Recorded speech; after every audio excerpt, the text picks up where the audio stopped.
Welcome back, welcome back, welcome back, welcome back, welcome back to another Thursday night show. Come on in, hit that like button. Let me know where you're checking in from. Let me know where you are checking in from. I normally turn my AC off when I'm doing these shows, but it's hot as hell outside.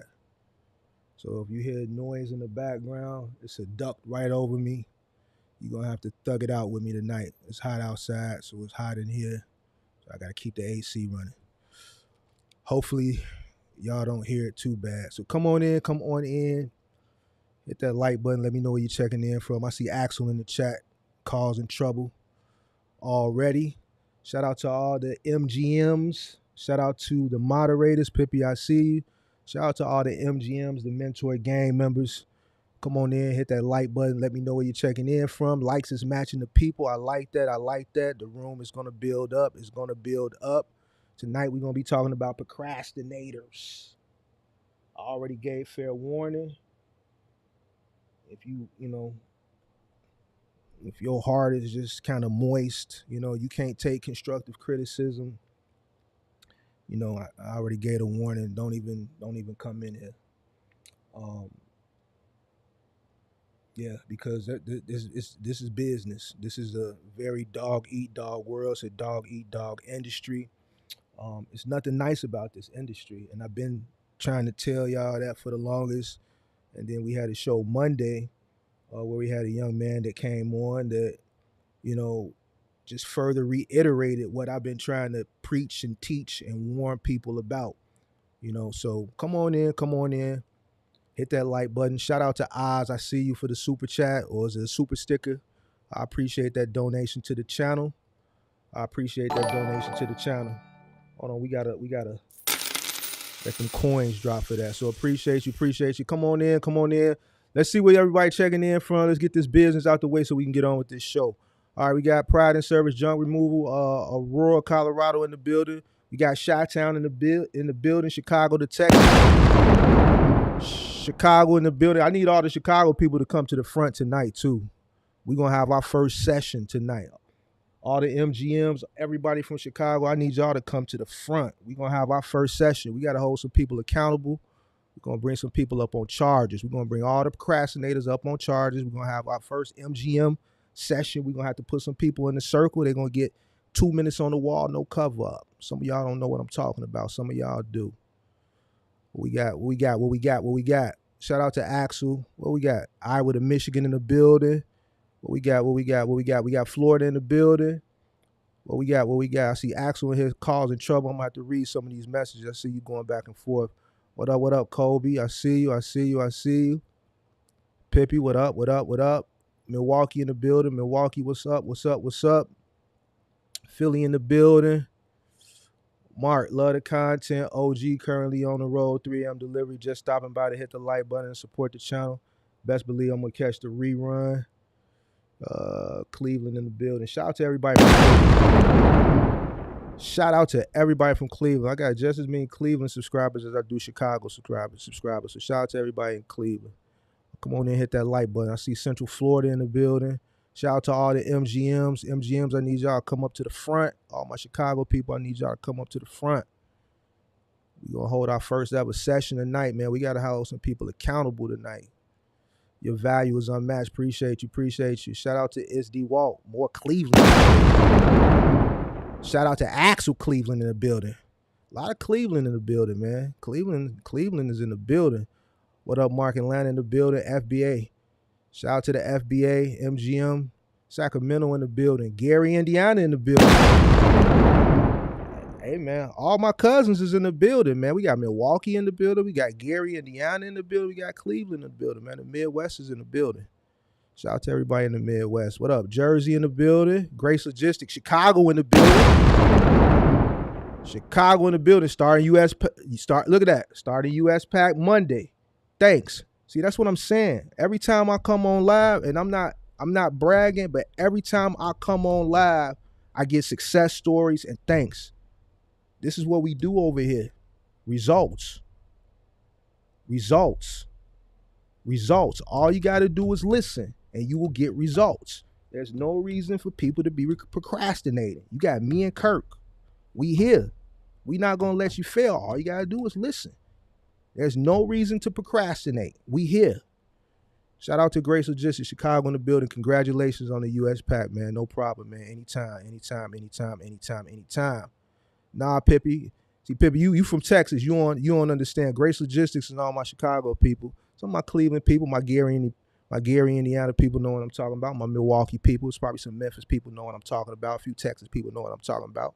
You dig what I'm saying? Shout out to Byron Gibson, Pittsburgh in the building. OTRA. Shout out to OTRA. OTRA, I didn't know you had a channel. It was in my recommendations. I saw it the other day. Shout out to you, man. Make sure y'all go follow OTRA. He in every single live I do. I didn't know he had a channel, but YouTube recommended his channel to me. Make sure y'all go follow him, man. Go follow his journey on his channel, OTRA. Go check him out. We see Orlando in the building. Last stop, getting the truck. Art, what up? Shout out to Kirky Fresh in the building. My partner in crime. It's all gunshots, Kirk. It's all gunshots, Kirk. What up? Shout out to Kirk. What up? Miami in the building. Who else we got? We got Seattle in the building. Columbus, Ohio in the building. Hey, Marcus Hammerman coming on today. Nah. Me and Mr. Hammerman show is on Monday. It's my show tonight. It's my show by myself tonight. So come on in, hit that like button. We got 45 people in the building so far, 37 likes. I'm okay with that. Make sure y'all hit the like button. Come on in. Shout out, congratulations to Grace Logistics on picking up that new contract. Somebody told me congratulations for $15K. I didn't realize it, but I knew I was close to it. But I guess I hit it, so I appreciate that. Come on in. So let's get this business out the way. Southside Jamaica, Queens in the building. I see you. I just started posting recently. Thanks for the shout out. No problem, man. I'm always spread love. I'm always support people that support me. All right, so come on in. Let's get this business out the way. So Thursday night, another Thursday night show. I appreciate everybody for coming on in. I was thinking earlier that I wanna brand the Thursday night show. I just always come on Thursday night with a topic, no theme, but I think I want to theme the Thursday night show out, and I actually want to make it into a podcast since it's kind of like already in podcast format. Since I always had topics, and I know some of the Thursdays I do my PowerPoint and do teachings and stuff like that. But I want to brand the Thursday night show. But I couldn't think of a name, so I want y'all to help me come up with a name. And if you got a dope name for the Thursday night show, drop it in the chat. If I see one that I like, I'll pick it, and then I'll kick you back something. You could do a free coaching call, or I'll cash app you $100. So either way, if you got a name that you think would be dope for the Thursday night show, drop it in the chat. Put a hashtag and then the name. So put a hashtag and then the name, so that way when I go back and look at the replay, I can go back through the live chat and go through the names, and see if it's one I like. And then on the next live stream, if I don't see one that jumps out at me on this live stream, on the next live stream, I'll let you know, and then bring you to the front. You could decide if you want a coaching session or if you want a $100 cash out. So let me know if you got some, and we'll go from there. All right, so with that being said, tonight, man, we're going to be talking about procrastinators, man. And this is just an issue that's just plaguing the community, period. The box truck community, it's just a plague, period. It's almost like a disease. I'm spilling my water and shit. Hold on. It's almost like a disease.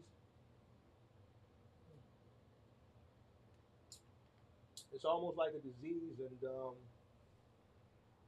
it's got to stop, man. And I'm not the one that's going to sit up here and I'm not going to be nobody's therapist or none of that stuff. So what I got planned tonight, we're going to talk about box truck procrastinators. I made a game up. We're going to play a game. And I'm going to talk about procrastinators. I'm going to talk about some things that make people procrastinators. I'm going to talk about those things. I'm going to empower you. Like I always say, I don't motivate. I'm not a motivator. And I don't give encouragement, because me personally, and this is just how I feel like, if you need somebody to motivate you, if you need somebody to encourage you, I think you should really go get a job. And that's not me being harsh. It's just me being honest. It's just like I said in that video that I dropped a couple hours ago. If you planning on running a business, and especially if you plan on scaling your business up where you're going to have employees, it's your job to motivate them, just like a team huddle in the morning at your favorite retail store. They have a team huddle every morning. Nike does it. I think somebody told me Target does it. I know the Gap does it. I heard Amazon does it. A lot of companies do team huddles, and then they motivate. The managers, the floor managers, or whoever, they motivate you. They give you the numbers, and then they motivate you. I've seen them clapping and stuff in the morning and all that stuff. So, if you plan on running a business, especially at scale where you're going to have employees, it's going to be your job, like I said, to motivate your employees to go out and be the best. You're going to have to motivate them to provide great customer service. You're going to have to motivate them to be efficient, to reduce claims. You're going to have to encourage them to just go out and do an all-around proficient and efficient job. And if you're a person who's not self-driven and self-motivated, and you have to look for others to motivate you, just get a job. It's not for you. You have to be self-driven. All right? You got to be self-driven. If you want to start a box truck business and you've been talking about it and talking about it and procrastinating and talking about it, listen, I'm only going to talk to you once or twice about it, and then after that, I'm just going to ignore you. Straight up and down. I'm not the type of person that's going to sit up here and fantasize with you. I'm not going to role play. And I'm not going to make believe. Now, I had a term that I coined. I coined a term earlier this year: box truckers and business people. I'm always making up new phrases. All right, so I got a new one. It's called make believers. Make believe box truckers. Make believe box truck business owner operators. Make believe box truckers. Right? I'm not finna sit up here and make believe and role play with you. All right. So if you one of those people that are constantly talking about it and don't do, I'm talking to you. Now, you're gonna have people that's gonna say, oh, well, man, I'm trying and this and that and the third. Listen, I'm not trying to hear that. After so much time has elapsed, like we talking about, I got people that's in my messages for. I came on YouTube in April. I got people that's in my DMs still talking about starting a box truck business for over a year.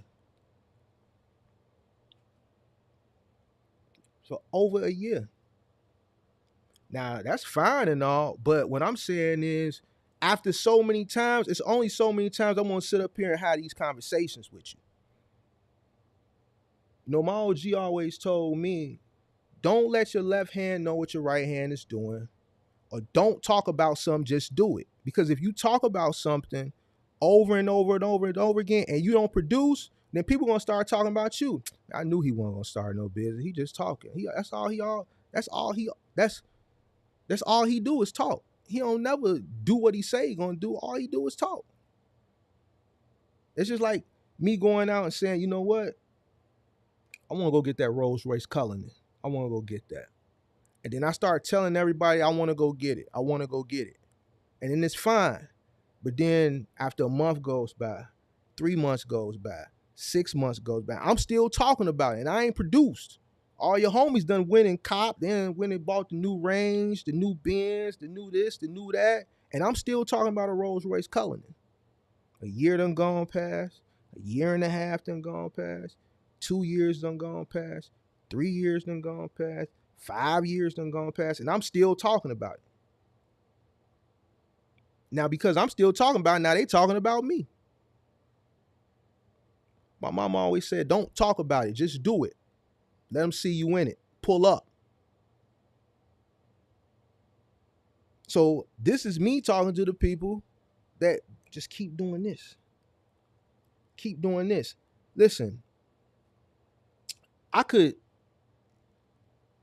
take all my bank cards, my credit cards, access to my bank account, get that to my mama or give it to my homie, say, look, don't let me have access to nothing. Just give me $1,000.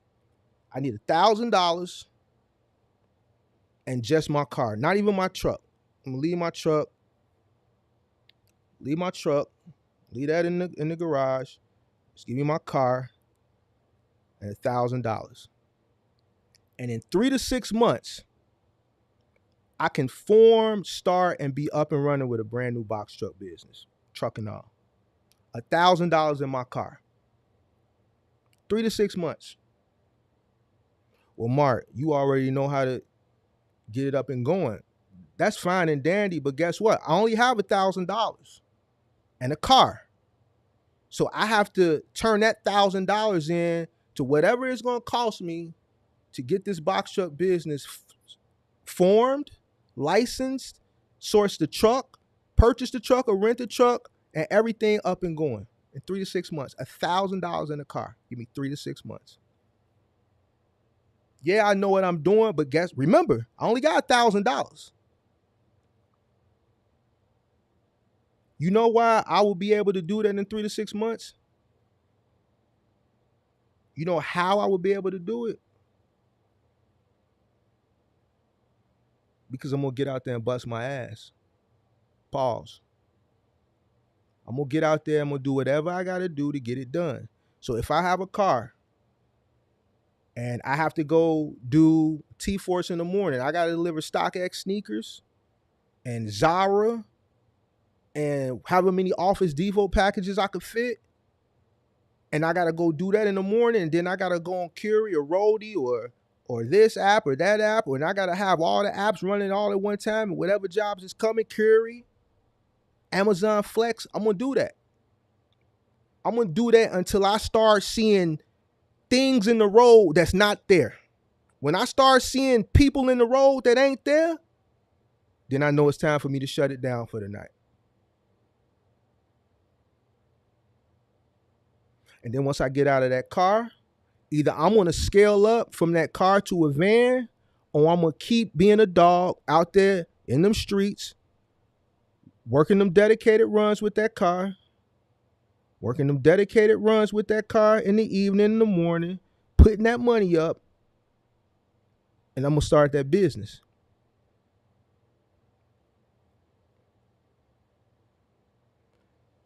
After so many months, it becomes procrastination. It becomes procrastination. I get these I'm talking about long messages. You know, the first time you send me a long message is cool. I ain't tripping. Listen, everybody got to start from somewhere. Cool. But once you send me the one long message, and then 3 months later, you send me another long message, then 6 months later, then 9 months later, then 12 months later, listen, bro, I got stuff I got to do. It's other people out there that's aggressive, that's really trying to get to it, that's making sacrifices, that really need my attention. That's why I'm saying, like, my messages is so logged up, because I got people like, I'm willing to help. I can help. But you got to actually go do the physical work. I don't want to hear about your baby mama. I don't want to hear about that shit, bro. I don't want to hear about none of that shit. Straight up and down. See, I'm the type of person that's going to tell you. These other guys, they're going to sell you a dream. They're going to motivate you. They're going to encourage you. They're going to tell you what you need to hear so you can keep pouring into them. I'm trying to pour into you. I'm not here to motivate you. I'm not here to encourage you. I'm here to empower you. I'm here to give you the power to get up to go do what you need to do. I'm not a motivator because didn't nobody motivate me. I had to get my ass up and go do it. I didn't have shit but an avalanche. The first job I got off of Craigslist, I just had enough gas in my truck to drive from the southeast side of Chicago to the north side of Chicago, pick up that mattress and bring it back to Bridgeport on the south side of Chicago to a public storage and drop it off. And hope and pray that it wasn't a scam and he paid me. I didn't have no money. By the grace of God, I had gas. I turned that first job in my pickup truck into 15 trucks in 4 years.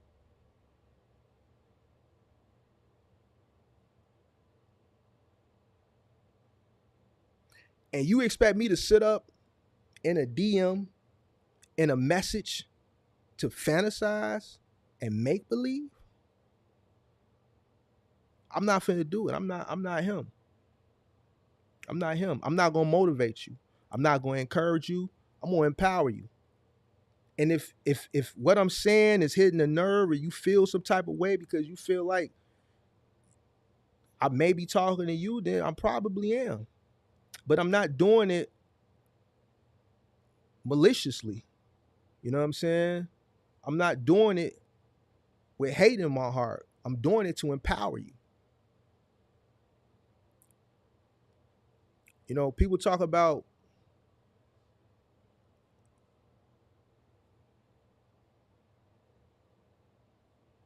certain,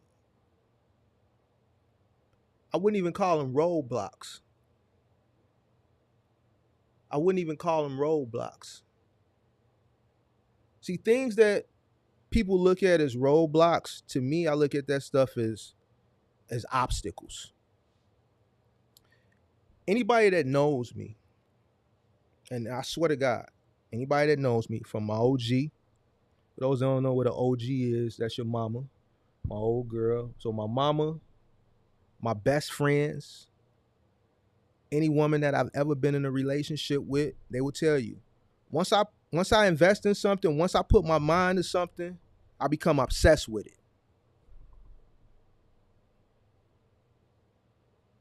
I become obsessed with it. Things that people look at as roadblocks, I look at them as obstacles because I'm already obsessed with whatever it is I'm trying to accomplish. So things that just get in my way, I look at them as obstacles. I don't look at them as roadblocks because I've already set a goal, and by hook or crook, I need to meet that goal.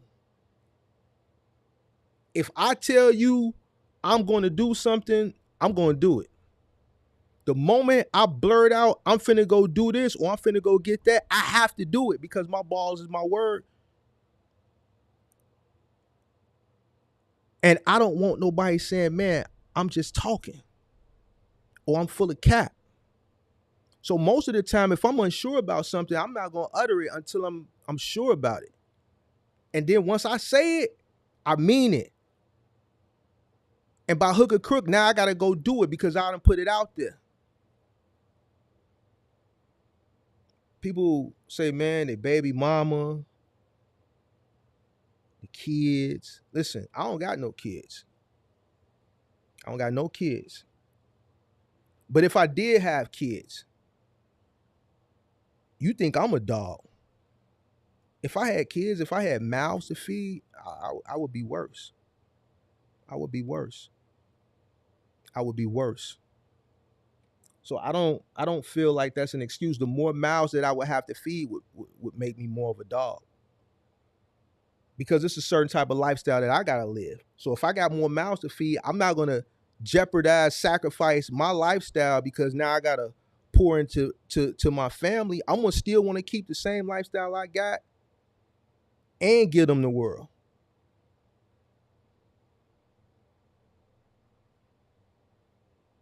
So you gonna let me outwork you. So that's what I say to people when they come to me with excuses about kids and stuff like that. So you gonna let a cat who don't got all that stuff outwork you? You gonna let me outwork you? The more responsibilities you have, the harder you should work. The more responsibilities you have, the harder you should work.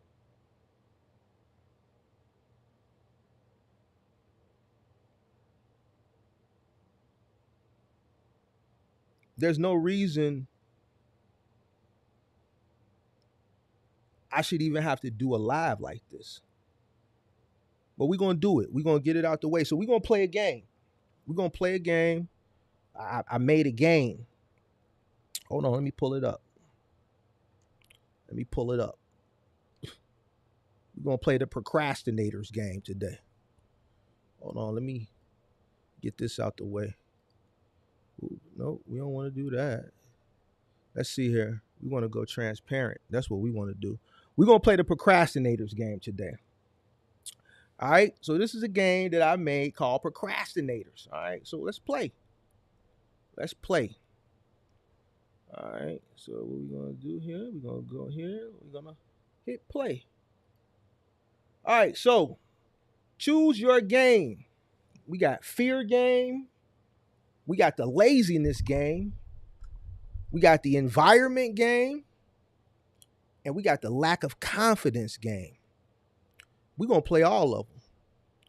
We is going to play all of them today. So let's start. We want to start. What game we want to play? We're going to play the fear game. But first, we need to pick our man.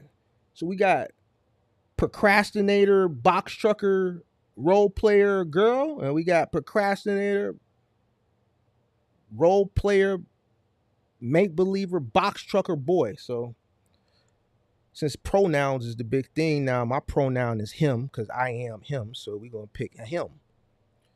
All right, so that's my character. Procrastinator. Okay, so this a prequel game. 6/1/22. That was last June. I want to start a box truck business. Okay.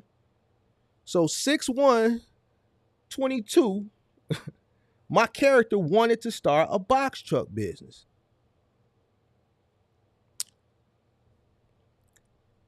All right. Fear. Let's talk about fear. Let's talk about fear. Now, me, I've never struggled with fear. I never struggled with fear. Why? Because when I started my business, I didn't even know I was starting a business. It was a back against the wall situation. And I know a lot of people see success when they're in a back against the wall situation, because when you don't have nothing to lose, when you at the bottom and you have nowhere to turn, it brings something up out of you. I think a lot of people that deal with fear when they're starting a business is because they have some level of comfortability, some level of risk that they don't want to take because they have some type of comfortability. When I'm saying meaning, they may have a job. So they may be on the cusp of or flirting with the idea of leaving their job, something where they have security, to start a business, let's say a box truck business. And they have this fear that, okay, I got this $80,000 or this $100,000 a year job, and I have security here. I've been here for years. I can retire. I got a 401k, pension, all that stuff. But I'm tired of the rat race. I want to do my own thing. But they understand that starting your own business is a 50% chance that you're going to succeed. It's a 50% chance that you're going to fail. So that fear of walking away from this security into a business where you don't know if you're going to succeed or if you're going to fail, I can understand that. I can really understand that. You know what I'm saying? But here's the thing. You're going to have to make a decision. I saw somebody in the chat earlier that Axel responded to, said, hey, I work 80 hours a week, but I want to start a box truck business. Is it something that can be done? And then I saw a young lady respond to him and say, yeah, you got to hire a team. And then Axel came behind her and said, no, you're giving them wrong information. It's not going to work. So here's the answer to that question, because I think it goes in with this. And I think that young man, this coincides. Axel was right and she was right. You can hire a team, but how are you going to train that team? How you going to check in on that team's performance if you're working 80 hours a week? I always say this is a business where you need to come in with hands on. A lot of people that started their business in the pandemic, that was listening to influencers and creators that were telling them, oh, you can buy a truck and this will be an additional stream of revenue. That's bullshit. That's bullshit. Everybody that bought a truck during the pandemic, I swear to God, is not in the business. Everybody that bought a truck during the pandemic that bought it as a stream of revenue is no longer in the business. Every single person that came to me before I came to YouTube that wanted to start a box truck business, they came to me for advice. I was a hater when I told them that they was going to fail. I swear to God, 4 women came to me. 4 different women came to me and inquired about starting a business. And none of them was going to drive. And I told all of them they were going to fail. And I was a hater. I was a hater for being upfront with them, telling them that they were going to fail. And I told them why they were going to fail. Not one of them even lasted 6 months.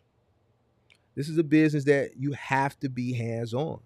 You have to start this business hands-on. You have to train.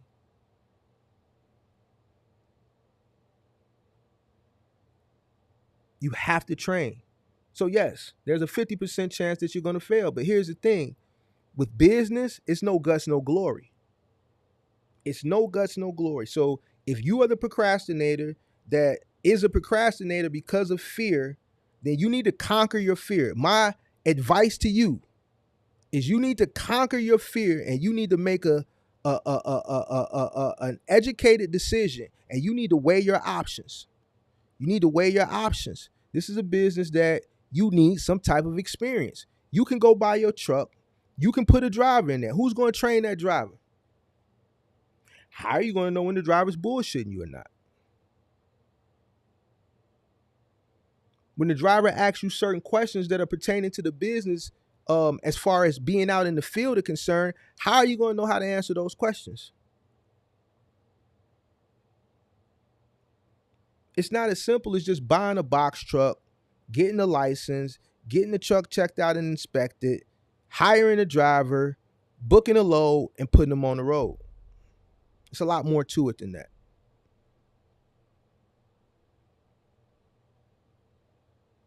So yes, there is a high percentage that you'll fail, but coming into the space, you need to conquer that fear.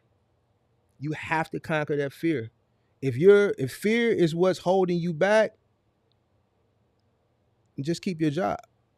Stay where you at. Don't come into the business. Because even if you come into the business and you still got that fear, it's going to hold you back. Fear is holding a lot of people back right now. You know how many people that's still out complaining about spot market rates? When I done gave you the game, I done told you what to do. I done told you how to transition into final mile. You could be local.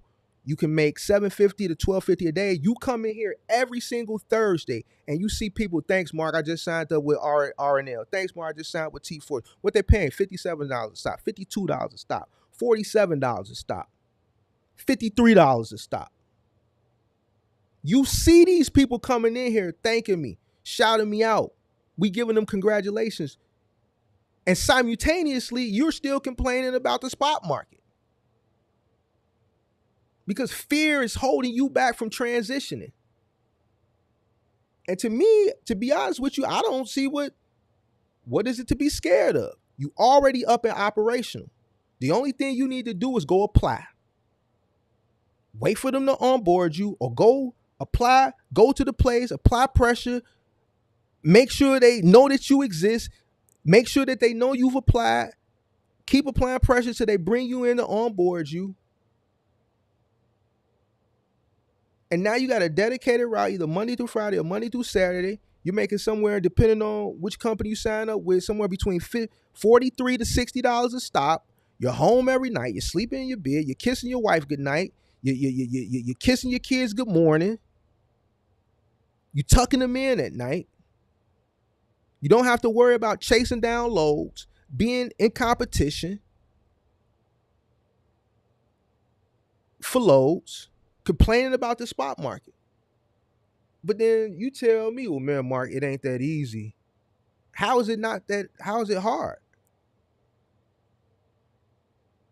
If one thing is not working for you, you need to transition into something else. It's business. You allowing fear to you're allowing fear to prevent you from getting to the bag.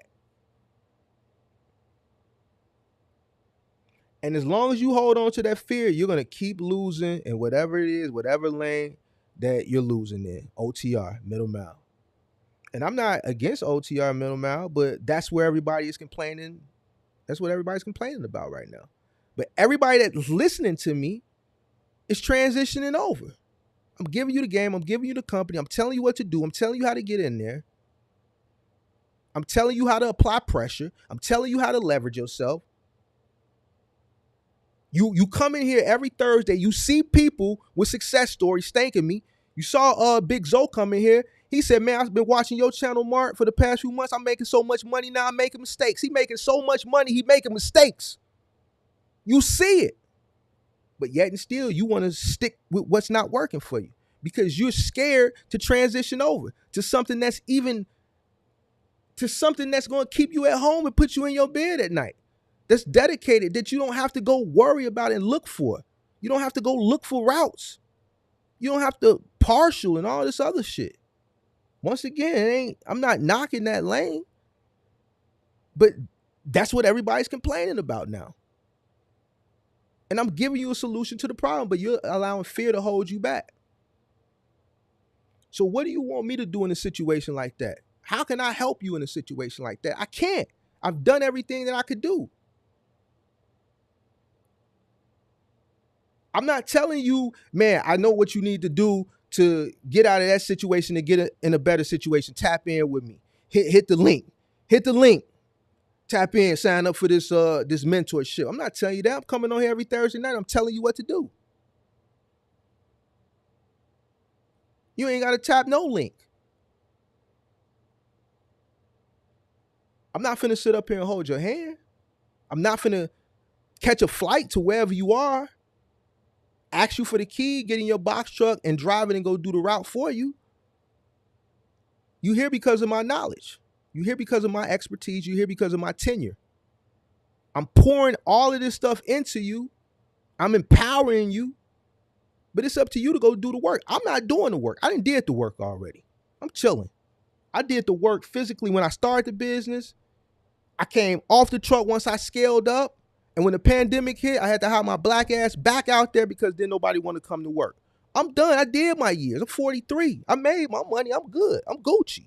I done made my money, invested it. I got multiple streams of income. I know Kirk don't like when people say that, but it is what it is.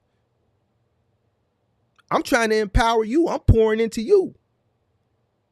I'm giving you everything that I know so that you could be successful. But I'm not going to actually physically go do the work for you. I'm not doing that. You got to do the work. All right? So let's play another game. Laziness. That's going to take us right into laziness. The reason why a lot of people ain't doing the work is because they're lazy. Let's keep it a bean. Let's keep it funky. You lazy. You lazy. This ain't a business where you can be lazy. If you run in middle mile, you always on the hunt. You on the hunt for loads. You on the hunt for partials. You got to piece some shits together. You always on the hunt. You can't be lazy. You got to be up early. Them good loads go early. If you run a curbside, you got to be up early. Why? Because load out is about 5:30. If you're doing big and bulky, you got to be up early. Why? Because load out is about 5:30. Now, straggle your ass in there at 6:30 if you want to. Yeah, the load going to be sitting on the dock waiting for you, but guess what? That means you're going to be out later in your day. The early bird gets the worm. I'm up at 4 o'clock every morning where I got something to do or don't. Whether I have something to do or don't.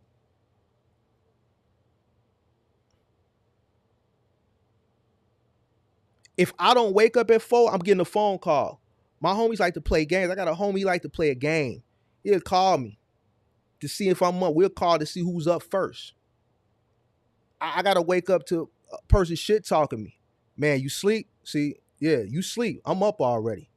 I'm up already getting to this money. You see what I'm saying? That's why my car go 0 to 60 in 3.5, and yours goes 0 to 60 in 4.8.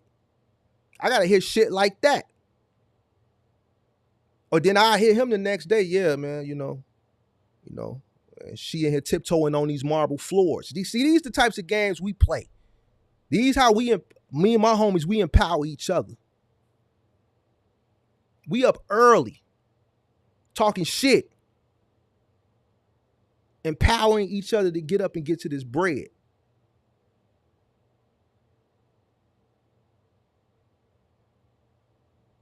You can't be lazy. How you gonna let me outwork you?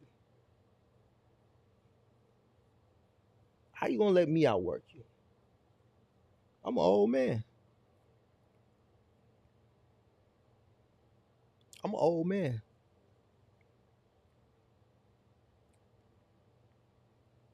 This business is not gonna come knock at your door in the morning and wake you up. You gotta go to it. You gotta go to it. You know, I don't know who told a lot of y'all that this was a industry that you could be lazy and be successful in. It's just not. I got it from moving and big and bulky final mile delivery. Out of all the stuff you could do in a box truck, the two hardest things is how I made my money. The two hardest things.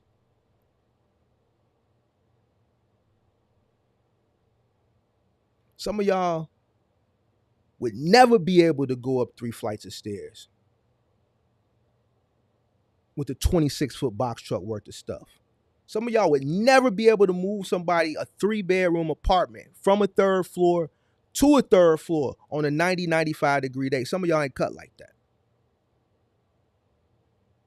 Some of y'all ain't cut like that. Some of y'all will never be able to do 15 stops of appliances and furniture. Some of y'all ain't cut like that. You want the bag, but you're not willing to put in the work because you're lazy. I've never been lazy. So another reason that you procrastinating is because you're lazy. I'm just keeping it funky. We holding you accountable tonight. You in the circle, man. 2 minutes on the wall, no cover up. We hold a session. We holding you accountable. We holding all the procrastinators accountable tonight. Because I'm not finna continue to sit up here and make believe with you in the chat and the DM. I'm just not finna do it. Like, I'm just not finna do that shit. Like, I'm not finna have make believe conversations. Because in your head, in your mind, you have a make believe box truck business. Where did you go buy your box truck at in your mind? Did you got a yellow box truck in your mind? Did you buy a used Penske truck in your mind? Did you buy a used Ryder truck in your mind? You let me know. I'm not finna sit up here and continue to have these make believe conversations.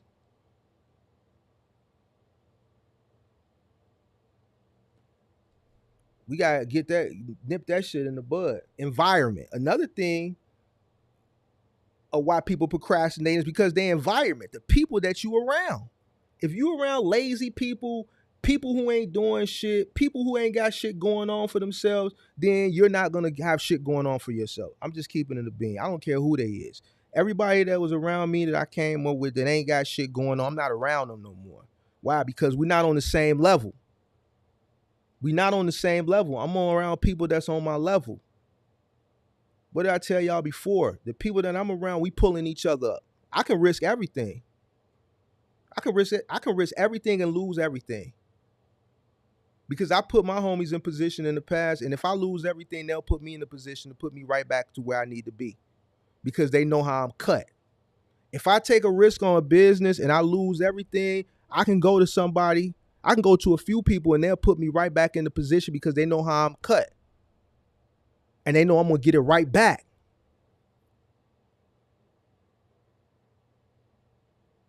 These little competitive games me and my homie be playing, waking each other up, making fun of each other, bragging on our accomplishments.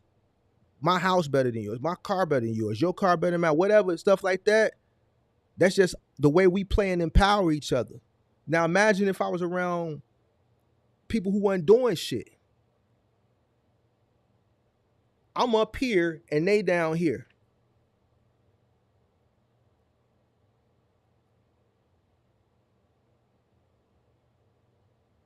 If I'm up here and they down here, that means they don't want to be up here with me, because they'll be up here with me because I will pour everything like I'm pouring into y'all, I'm pouring into them. But they don't want to be down here. That's why the people that is still down here that I came up with, they still down here. And guess what? They not. They not around me and I'm not around them.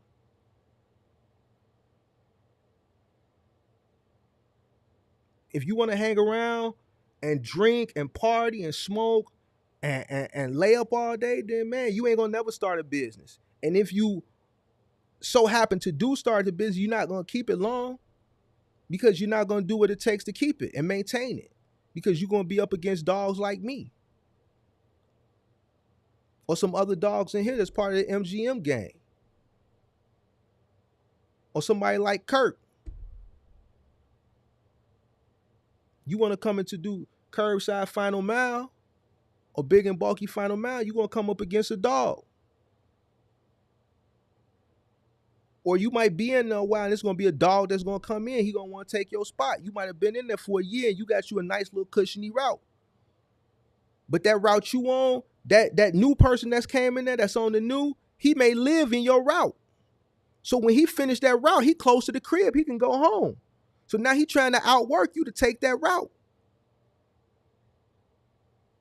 When we was doing Office Depot, they gave me the 9 worst routes. Man, my trucks was going so far, I was spending about $100 in gas each truck a day, damn near. But I kept expressing interest that I wanted the city routes. Every time one of them independent contractors wouldn't show up for their route, would leave, abandon a route, who you think they would call to recover it? They would call me. Why? Because I have an overabundance of trucks. So when we accept the route, I always make sure I would accept the route, right? Because now they owe me a favor. And this is every day. I had so many favors in my back pocket. It was pathetic. But I would also let them know, like, man, is this route available? Man, I need this route. Now this route take it. Well, man, we done recovered this route. It seemed like we recover this route every Monday or twice a week. What's up with this contract? He clearly don't want it. Like, man, it's got to be some type of checks and balances or some type of accountability. Like, man, if we recovering this route and I'm expressing interest that I want a better route, all my trucks is running. My trucks are here, hook or crook. And if one of my drivers calls off for whatever reason, you know I'm gonna send another driver in that truck. I got employees and I got trucks. So if my trucks are accounted for every day, plus we're recovering at least another 1 to 2 trucks from your other independent contractors that ain't showing up for whatever reason, and this particular route, we're recovering at least once or twice a week. Why don't you give us this route as a reward for everything we've been helping you with? And when this retard decides he want to come put in this work, you send his ass way out to the boondocks.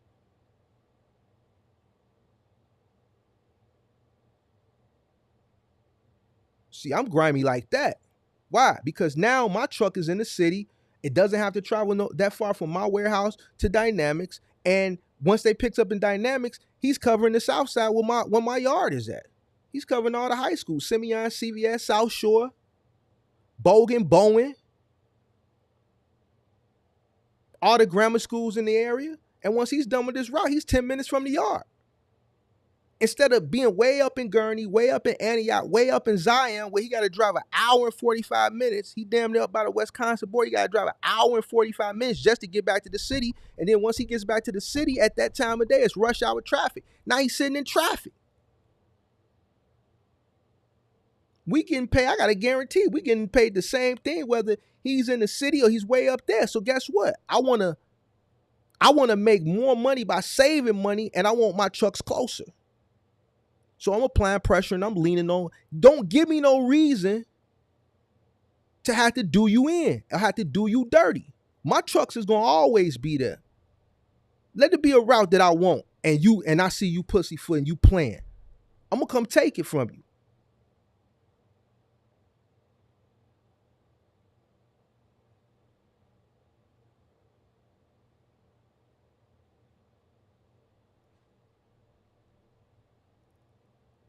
Getting back to environment, the people that you hanging around will hold you down.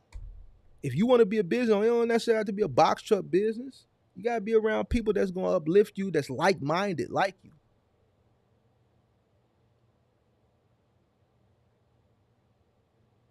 The same people that I moved away from, that I came up with, that I said ain't doing nothing, they still ain't doing nothing. In their 40s, still ain't doing nothing.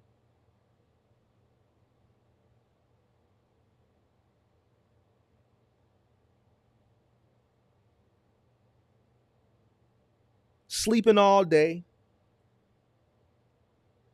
trying to figure out what woman couch they gonna lay on. You know, gotta chase up behind women because they ain't got none, so they living off a woman.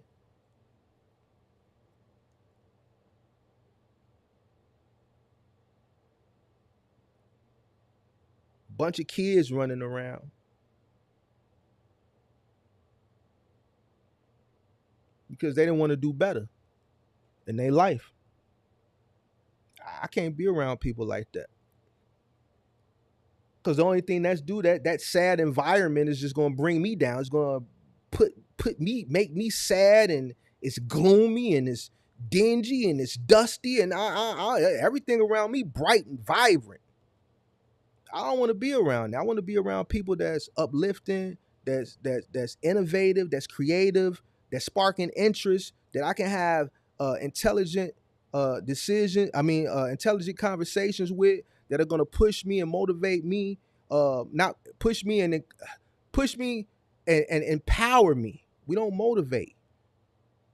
Push me and empower me to do better. Me and my homies are competitive.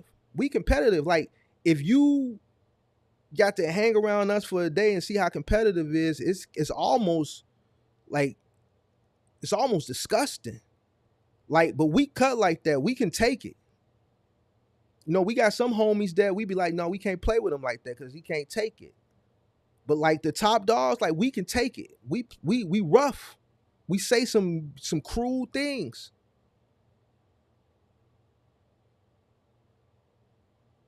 But it's all come from a place of love to push the next person forward. Because if we keep pulling each other up, everybody winning.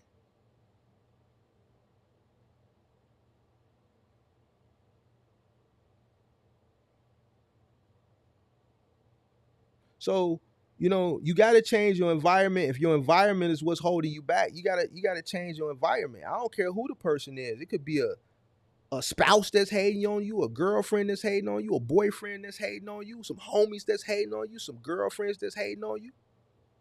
If they already hating on you and you ain't got shit, give them a reason to really hate on you. Remove yourself from around that negative energy. Put yourself in a better position. Get up there, get out, get your business started, work really, really hard at it, become successful, and then make them have a real reason to hate on you.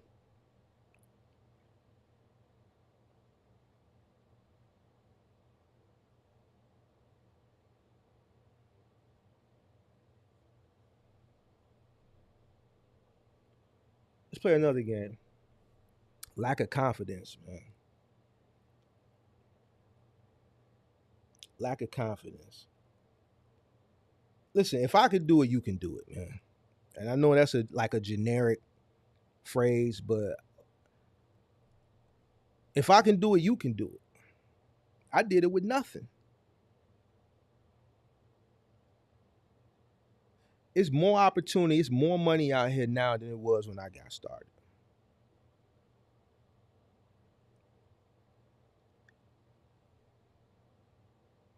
Getting the business formed and getting it started, that's the easy part. The hard part is doing the work. And that's why I think a lot of people are failing at. You know what I'm saying? But you have to have that confidence that you're going to succeed. And I guarantee you 100%, if you get your behind up and you do the work, you will succeed. Do the work and listen to cool, dope people like me and Kurt that is going to lead you down the right path.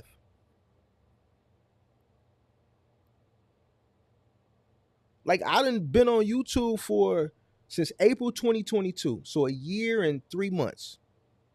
I done told you peak season, you weren't gonna see no peak season. I done told you last year that the market was gonna be crap this year. I told you earlier this year that the market was gonna be crap the rest of the year.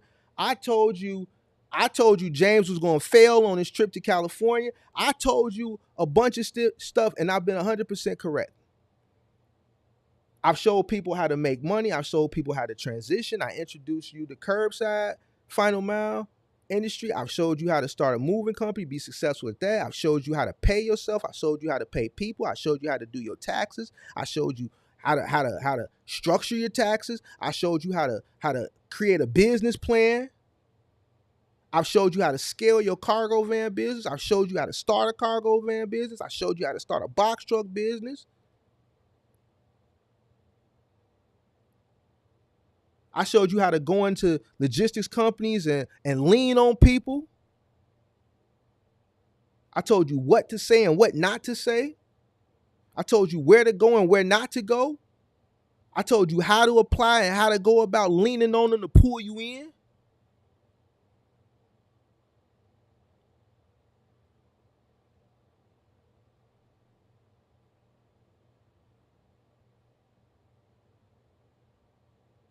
So how are you lacking confidence?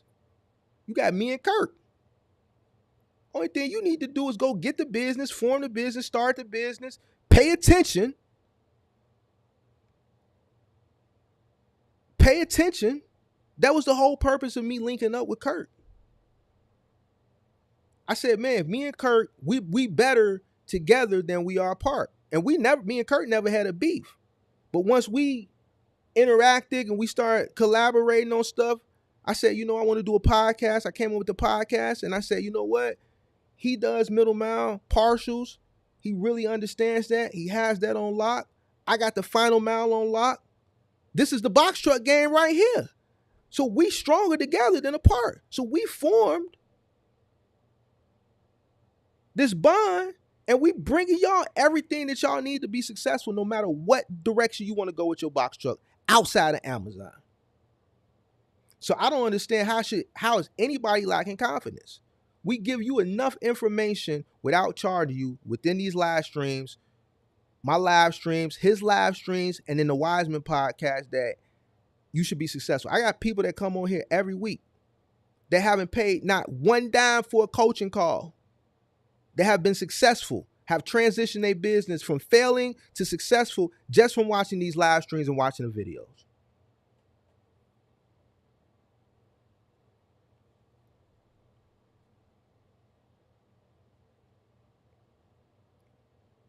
But see, the problem is people don't watch the video. So I'm finna start holding people accountable.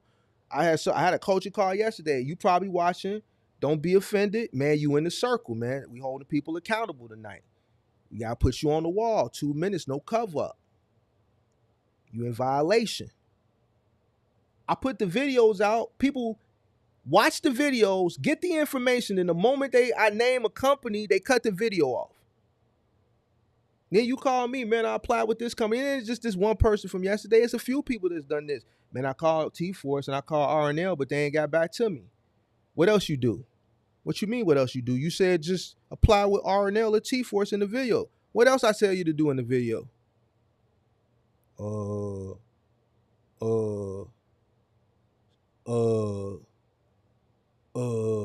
Right, because as soon as I name the company, you in the video. If you would have watched the video all the way through, all right, man, after you apply, this company is very unresponsive. So after you apply, the next day or the same day, if it's early enough, head down to that local branch and then apply in person or inquire about the application that you put online. If you can talk to an operations supervisor, if you could talk to the branch manager, maybe a dispatcher can pull you back there. Maybe they can pull that application requisition offline and start the onboarding process there. If they're hiring and they're hiring, what you got to understand is that a lot of these logistics companies, the recruiters are recruiting for the whole country. So T-Force may have 3 recruiters, and those 3 recruiters may be recruiting for, this recruiter may be recruiting for the whole West Coast, this third of the country. This recruiter may be recruiting for the Midwest and the middle section of the country. And then this recruiter is recruiting for the whole eastern part of the country. So now you got 3 recruiters who recruiting for 15 states, 16 states apiece.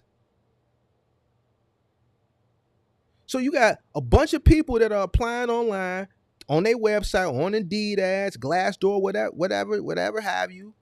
These guys have to look at applications, process applications, go through applications, weed people out, call people back, do info interviews, do a second info, and however it goes. That's a lot for one person to handle. And you think they're going to call you right back? What I always tell you, you in competition with everybody else. What do I tell you? People want what you got. Want what you got. And you ain't even got it yet, and you ain't working hard enough. So if me and you were out for a contract at the same time, and you apply and you sitting there to waiting for them to call you back, I'm applying and I'm driving down there. I'm driving down there while I'm applying. So now if I happen to walk in there and they need people, and the operations supervisor just happened to so-called be coming back from lunch, yeah, I'm here to apply. I saw the ad. You guys are looking for independent owner operators. I drove my truck here. I got my articles of incorporation, my SS4, my declaration page for my insurance. I got everything I need. I would like to apply in person. You got a truck? That's your truck outside? Yeah, I'm coming from lunch. Yeah, man, we were short 3 guys. You want to come on to the back? Come on to the back. So now this person, because he was persistent, he walking straight to the back. He getting the onboarding process. You still sitting at home waiting for a phone call. Because guess what? That recruiter, right, may have a plethora of applications in their email.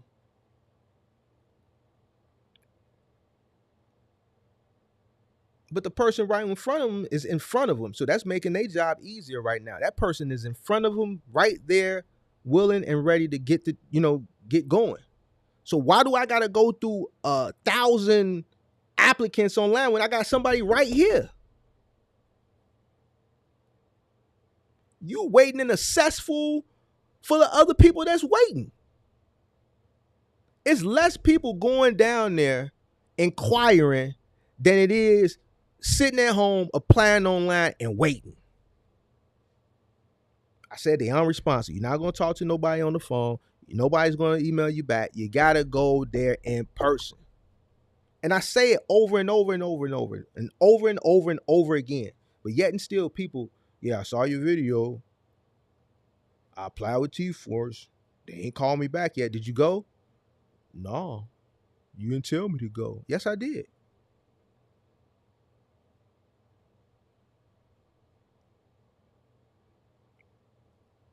If you watch the videos all the way through and you comprehend what we're saying and you pay attention and you take notes, you won't fail. So I don't understand why you should be lacking confidence in the first place. Pay attention.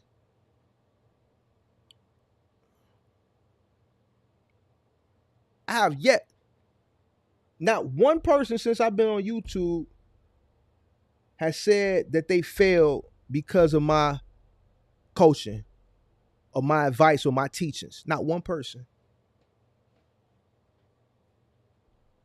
Not a one.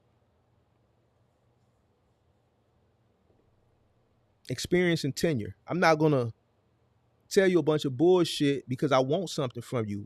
How many times in this live or in any other live have I told you to hit the link? Make sure you sign up for your mentorship. I don't have a mentorship. So everything that I come and do on these lives, I'm giving, I'm pouring out to you. I'm trying to empower you. All I ask you to do is hit the like button. And half the time you can't even do that. So you shouldn't lack any confidence. You got me and Kurt. Start your business, go get your truck, and tune in, not tap in. Tune in, pay attention, take notes, and you won't fail. If you want to go OTR middle mile, Kurt gonna get you right. If you want to do final mile, I'm gonna get you right.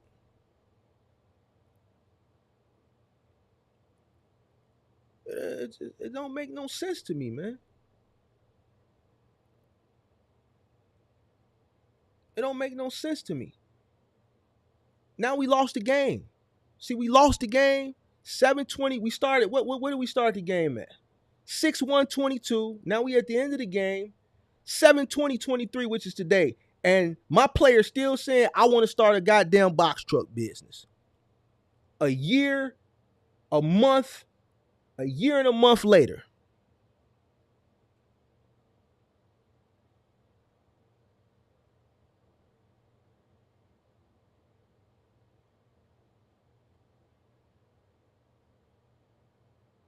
A year and a month later.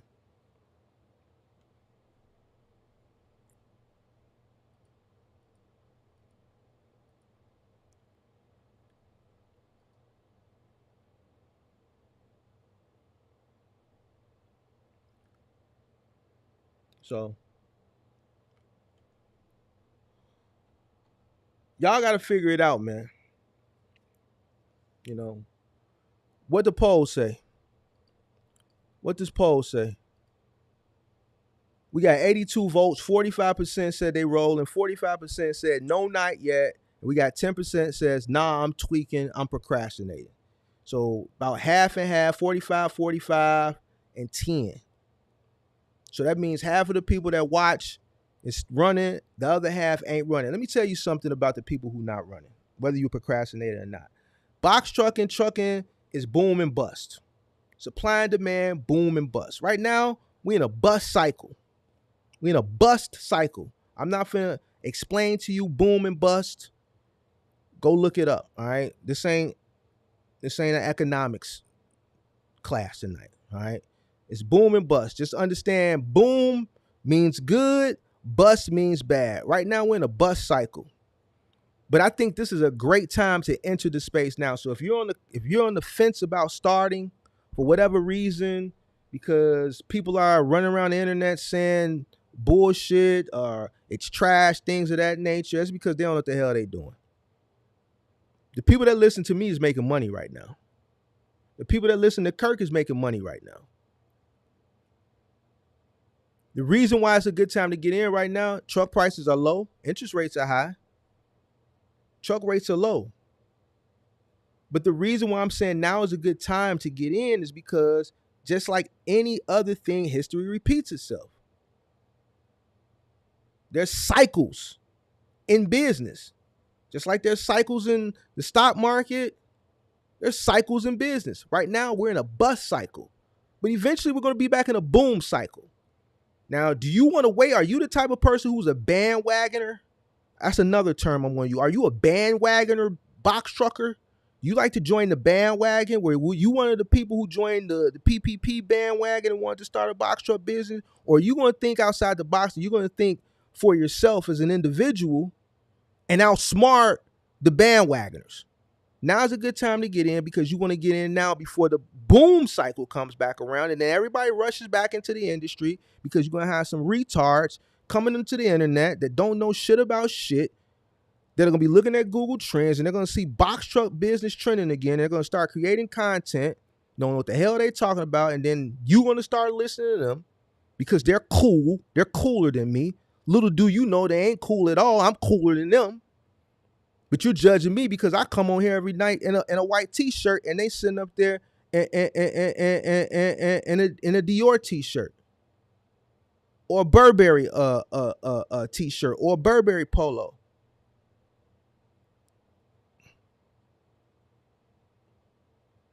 And you're going to go follow them and you're going to fail. And me and Kurt, we still going to be right here. And all the MGMs that's listening to us going to still be winning. And the new ones that come in that's going to be listening to us, they're going to be winning. They're going to start winning.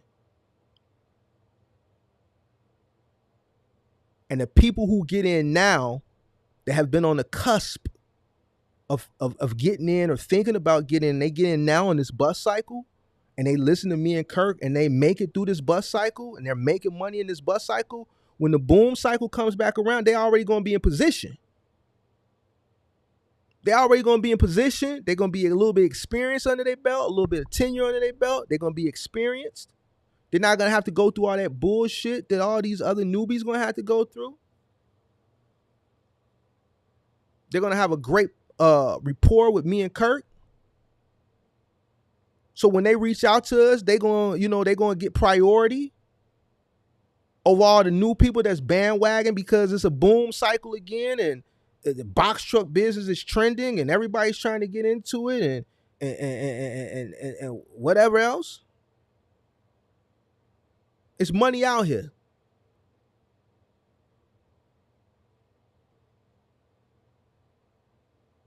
It's money out here. Stop listening to these people that's telling you it's trash and shit like that.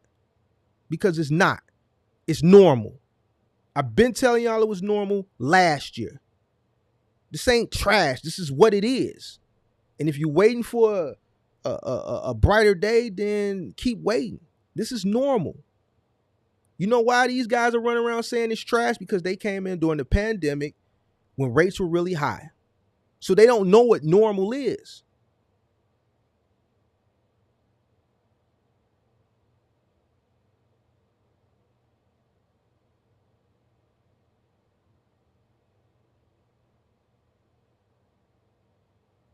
So all you guys that want to continue to procrastinate, you're going to wait long enough. You're going to keep waiting. You're going to keep waiting. You're going to keep waiting. And then another cycle is going to pass you by. And it's going to be somebody that's listening right now that's going to get up off their behind, go get their stuff started, and in a matter of time, they're going to be making money while you still procrastinating. You still allowing people to hold you down. You putting yourself in them negative environments. You lack discipline. You lazy. You want to continue to fantasize and role play and make believe. I don't got time to make believe, man.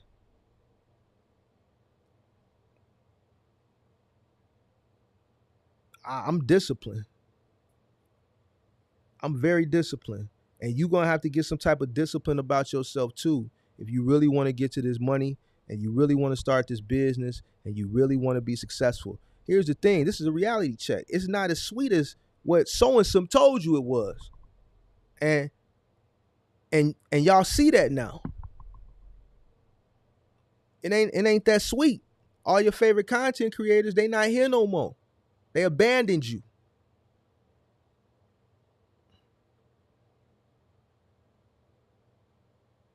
Why? Because everything they sold you was bullshit. And instead of them facing the music saying, hey, I really didn't know nothing. Because now you want to hold them accountable, they just left you hanging. Abandoned their pages, left y'all hanging. And the ones that it's some that's still around that just don't produce content like that no more. Why? Because if they do, you're going to hold them accountable. You're going to go into those live streams if they ever were to have them, and you're going to hold them accountable. You're going to question them. Wait, you said this last year. In this video last year, you said this. But this happened. You told me this, but that happened. I listened to you and I followed you because you told me this and I did it, and now I lost it all. Mark's still here. You know why Mark's still here? Because everything I told you last year happened. Everything I predicted was going to happen, it happened. So I can sit up here confidently with my chin up, my chest out.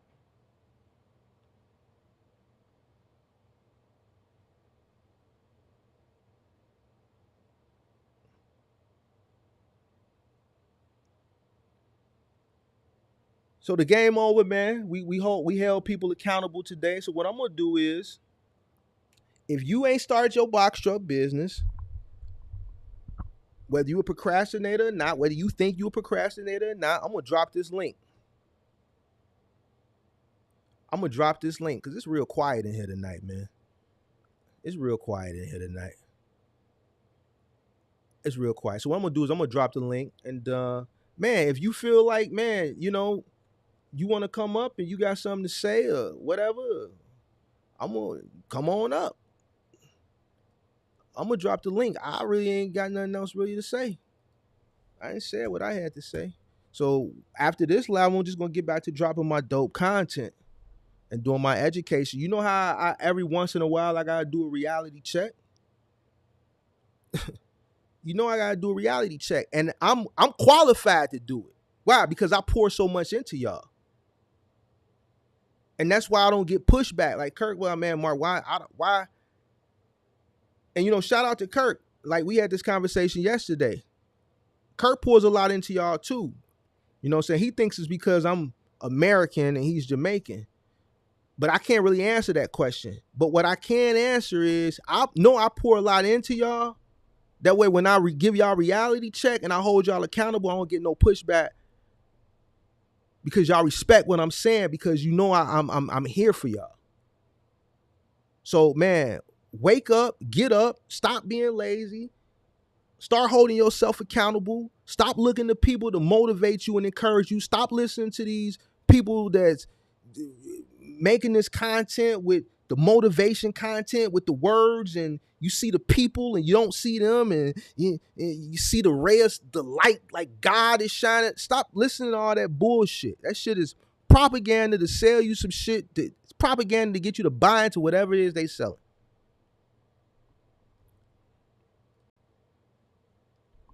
Who we got? Who we got here? Yo. Yo, yo, yo. What up, yo. what up? Yo, this is Fat and Furious, yo. Yo, I'm telling you, I'm on a roll right now, right? And the funny thing you said, and the funny thing you was talking about with that T-Force, yo, and I'm sitting there like, yo, I should have went there this past Thursday. I was sitting this whole Thursday, bro. I was sick. I was waiting for a load and everything. I was like, yo, bro, I need to go ahead and go down there. It's right off Riverside Parkway in Atlanta. So I was just like, yo, this man, this is just keep on, just like your voice is playing in the back of my head, son. Because yes, like this OTR money is like, it's good if you running, but like I'm trying to be home at the crib, but like I don't care what I gotta do, but just like what you said is straight facts though, bro. Like 100% facts though. Like no funny business at all. So I'm sitting here driving and listening to you. I was like, yo, bro, I gotta go down to T-Force.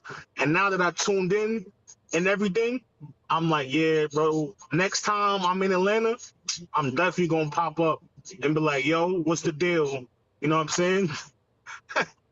So I was just piggybacking off, you know, just giving you extra, you know, what's the word? Extra affirmations of what you're saying is facts. So and then so like my other question that I have too is so like how many like how many stops a day is like does it average out with T-Force and shit like that? Depend on the market. Depend on the volume. Depend on how much people buying in that market. Is it a high density market? Is it a low density market? You know, it all depends. Atlanta, high density. You know, I think the last person I talked to that's running that account in Atlanta say they got more than enough work. They don't got enough contractors, so they getting 20, 25 stops a day. You know what I'm saying? Yo, Because they just don't have enough contractors. yeah, that's what I need. Like this OTR money is good. Like I'm making around 2K net almost every week, but I'm running like crazy though, bro. Like I'm obsessed with it. You know what I'm saying? So now I'm thinking like, yo, if I could just transfer this shit to T-Force, that's close to the crib, I'm good. Like I'm gravy. Yeah. So it was just like, damn. Cause if they paying like 40 something, 50 something dollars, a stopping is 25. I knock it out quick and easy, B, for real. Yeah, it all So depend on I'm the just like, it all depend on the market. It all depend on the market. So not every market is paying like that. You know, smaller markets are paying less. Bigger markets are paying more. The most I know that I've coached somebody into that account is getting is $57. The lowest is 43. So 43 in North Carolina. Um, I got some people up this way that's making 52 to 57 up that's what I north. need right there. So That's what I need. so yeah, it all depends on your market, man. That's what I need. Cause like But I'm in Atlanta right now, so it's pretty, like it's like hot over here. So, you know, mhm, shit is definitely kicking up in Atlanta. But okay. if I could, I'm gonna go and check it out like probably Monday, cause I'm in Ohio right now. Um, so as soon as I get back home, I'm gonna go to T-Force Monday morning, brother, bright and early, and I'm gonna see what they talking about. Because if they paying that and it's dedicated route, man, I'll definitely be satisfied with that. So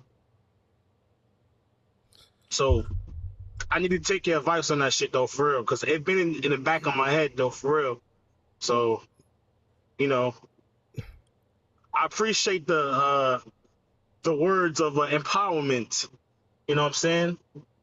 I No definitely do. problem. No problem, man. Just make sure you just make sure you do it, man. You know, saying it is one thing, doing it is another, man. So until you do it, it ain't gonna happen. So you could talk about it, you could think about it, but until you do it, it ain't gonna get done. So it's just like, if you gotta clean up the crib, man. You keep saying, man, I gotta clean up the crib, I gotta clean up the crib. You know what I'm saying? But it ain't gonna get clean Yo, until you do it. So you just gotta do it, facts, dog. yo. So Yo, facts, yo. You talking straight facts machine right now. all right. But bro. But yeah, bro. Thank you for the kind words and uh and the tips and everything, though. You speaking facts though, for real.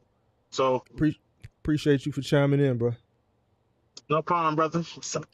All right, I'll see later. you later, bros. Yep. All right. All right, man. So that link up there, if anybody else want to tap in. Natasha, you said you're a woman, so no, you're not gonna be able to do big and bulky. I don't even gotta answer that question about how heavy it is. You're not gonna be able to do it. You're a woman, you're not gonna be able to do it. I'm not sexist. You can get mad. You're not gonna be able to do it. You're not gonna be able to do it. You're not gonna be able to do it. The routes are gonna change from day to day. You're gonna have to be dealing with sofas. You might be dealing with refrigerators. You might be dealing with stoves. You might be dealing with washers and dryers. You're gonna be dealing with all of it. You got 20 cubic foot refrigerators. You got 28 cubic foot refrigerators. You got top heavy refrigerators. You got side by sides. You got French doors. You got stackable washer and dryers, detachable stackable washer and dryers. Listen, you're a woman. You're not gonna be able to do it. You're just not physically gonna be able to do it. So I'm not even gonna waste your time. Can someone honestly tell me how much you can make net a month? It's your own box truck. That depends. That depends. You like that's a question can't nobody answer. Can't tell you. The best we could tell you is what you probably going to gross depending on what it is you want to do, but what you net, that's all up to you. It's up to how much you pay. That's up to your truck, how you burn fuel, how your truck burns fuel, how you drive, what you spend your money on, how much you pay yourself, how much you pay your workers. So I can't really answer that question. Can't nobody answer that question. Only thing a person can give you an estimate on is what you'll potentially gross.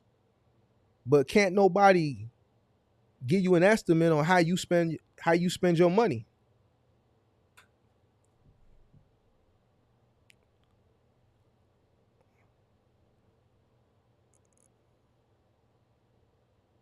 All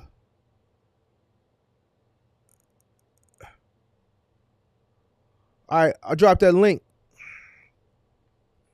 I'm gonna drop it again. Come on in, hit that like button. We'll be back educated next week. This week was reality check, holding people accountable. Letting people know stop coming to me in my DM. I don't want to hear these sad stories over and over again. I'm sorry, man. I just don't. I don't. I don't. I don't. I don't. I don't. I don't. I gave you enough to get started. I done gave people enough to get going and to be successful. I'm not a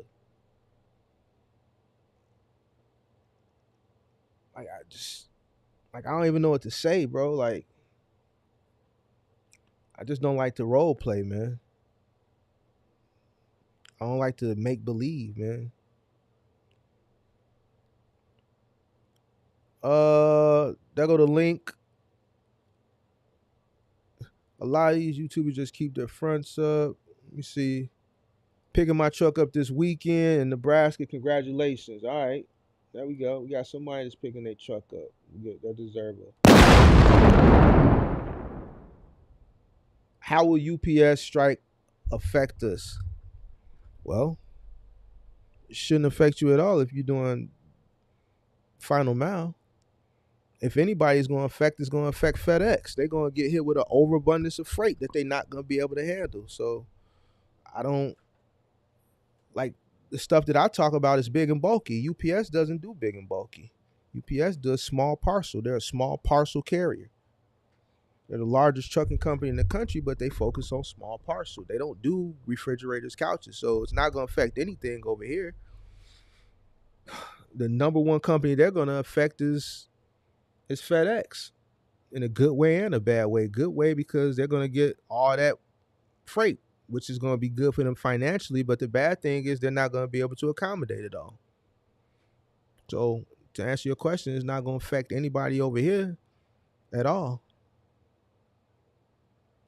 A lot of people falling on deaf ears, brother. Well, it is what it is. On the other side of fear are a bunch of blessings. Mark spitting facts. 10-4. Just can't get people to be honest about their net profit, it seems. Listen to this, man. Why do you want to know what someone else's net profit is? Bringing you in the circle. Gotta put you in the circle, man. We gotta hold you accountable. Why do you want to know? I don't want to know what other people's made. That's not none of my business. What another person brings into their household is not none of my business. I'm responsible for everybody else. I'm responsible for my business and my household, my family, people who are employed by me, and the people who come to me for advice. My subscribers, my MGM game members, my mentor game members, my subscribers, the people who come to me for coaching and all that. I don't care what nobody else nets. So I don't understand why you want people to be honest or want to know what people net. I'm trying to figure out, why is that a concern?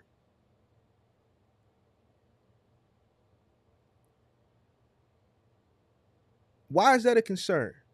If you want to come into the box truck space and you want to come into final mile, doing big and bulky final mile, depending on what part of the country you're in, right? Depending on what part of the country you're in, depending on what the volume looks like, in that part of the country that you're in. Let's say you're doing big and bulky final mile. You're gonna make somewhere between 180 to 300,000 on the low end to the high end. It all depends on where you're at in the country.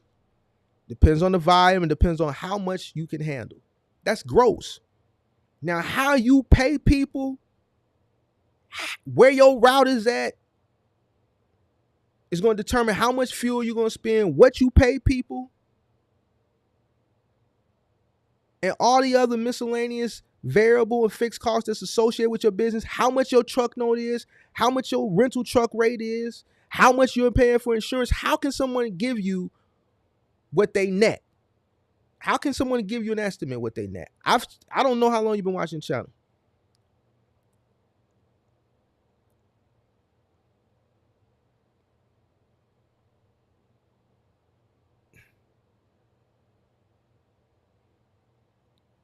Well, you a pocket watcher. Well, I don't know. You know what I'm saying? Like, I don't know.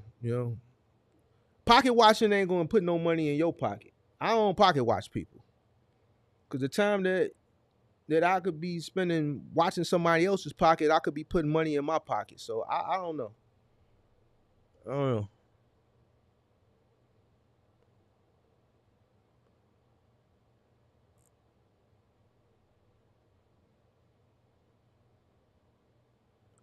For business purposes, listen, I'm telling you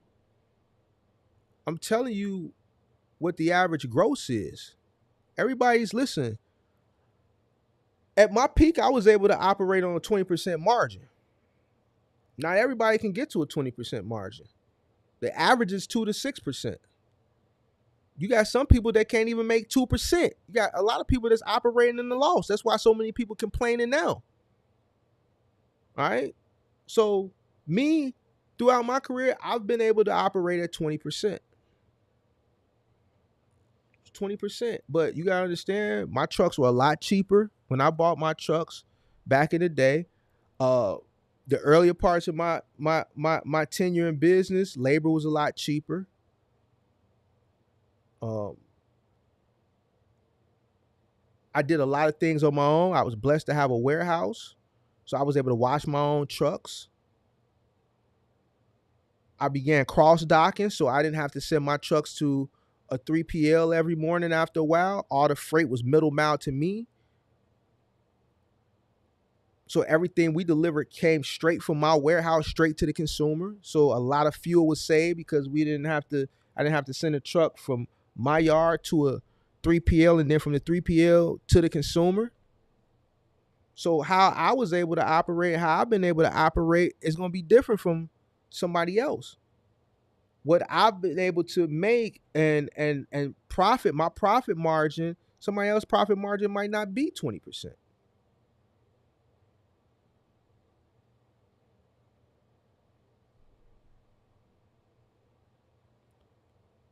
Oh, okay. Well, I don't understand what knowing your competition, understanding what your competition makes in comparison to what you makes has to do with anything.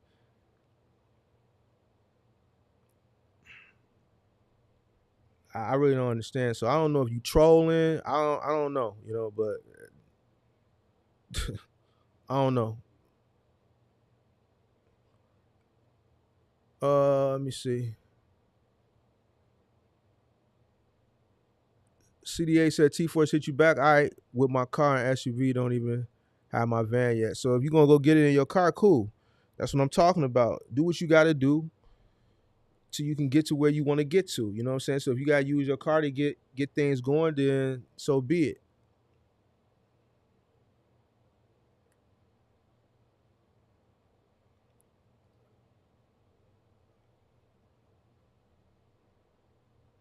That's probably why no one really tells their rough numbers, even though they make less than. I don't know what you're talking about.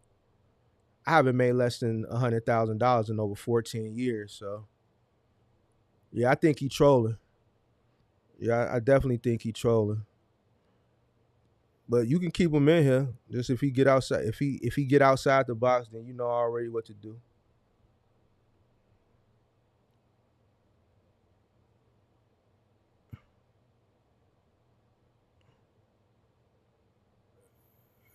Yeah. All right, let me see any more questions. I'm gonna hit the link.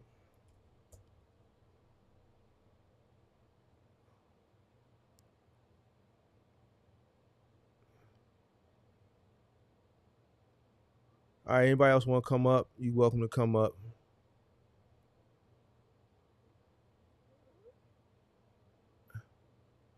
Let me see if I got any more questions up here.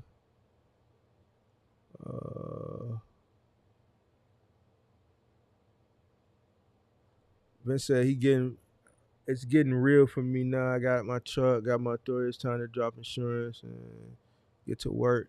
Hey, check this out. I don't really show my information, but one live I showed my taxes. I showed my what I spent in 1 year. Who remember that live? I didn't show what I made. I showed what I spent. And this guy talking about $100,000. And you talking to a dude who spent over $500,000. You talking to a person who grossed $1 million, who spent $800,000.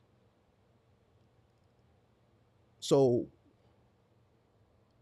I don't know what you talking about. I know you ain't talking to me, so I don't know who you talking about, but be careful. Be careful in here. Please do.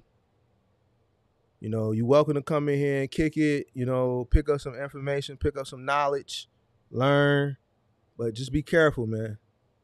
Because I'm really trying to read you right now. I don't know if you're trolling.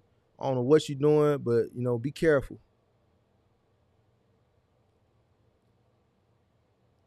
So, I don't play games. I've had people come in here. I don't know if he was talking to me. I don't know what was going on in the chat, but like I ain't had workers come on and solidify me. Kirk done been to Chicago. He done seen it. So, I showed my taxes. My first year, legitimate. I don't know what more else to do. So, but I really don't care either way. So it is what it is. But I mean, as long as he ain't trolling, he don't get out of line, he welcome to stay. But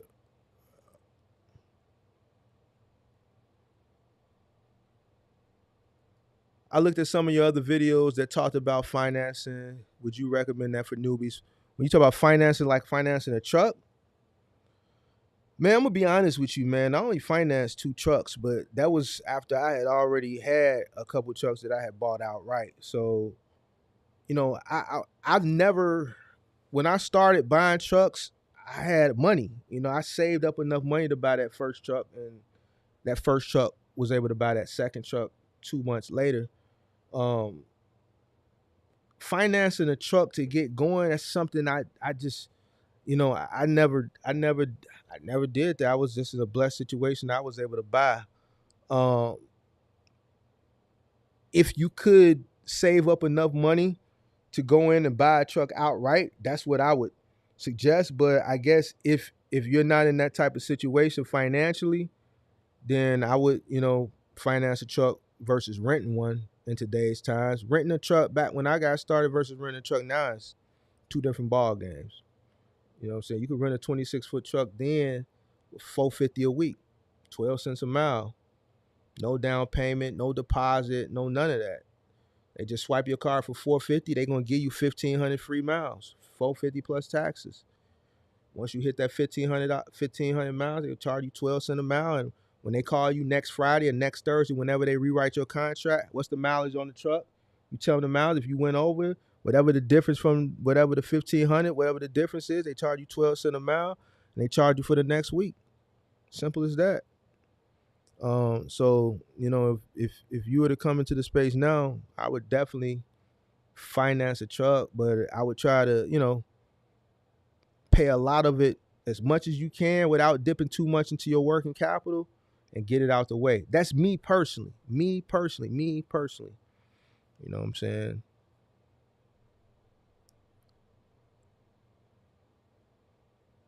You say he's talking to the box truckers running OTR middle mile. Oh well, see now y'all got to fight that battle. He ain't talking to me.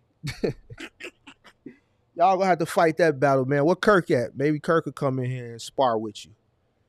Kirk will tell you how much he make. Kirk like to throw numbers around. Have you heard of anyone in Orlando, Florida that went outside, that went curbside, found them out? I have my authority with 3 trucks and do OTR. It's not bad out here, like people say. It's all about keeping your costs down. Have you heard of anyone in Orlando? I just did a coaching call with somebody down in southern Florida yesterday. Yeah, it's people out there doing curbside. It's people all over the country doing curbside.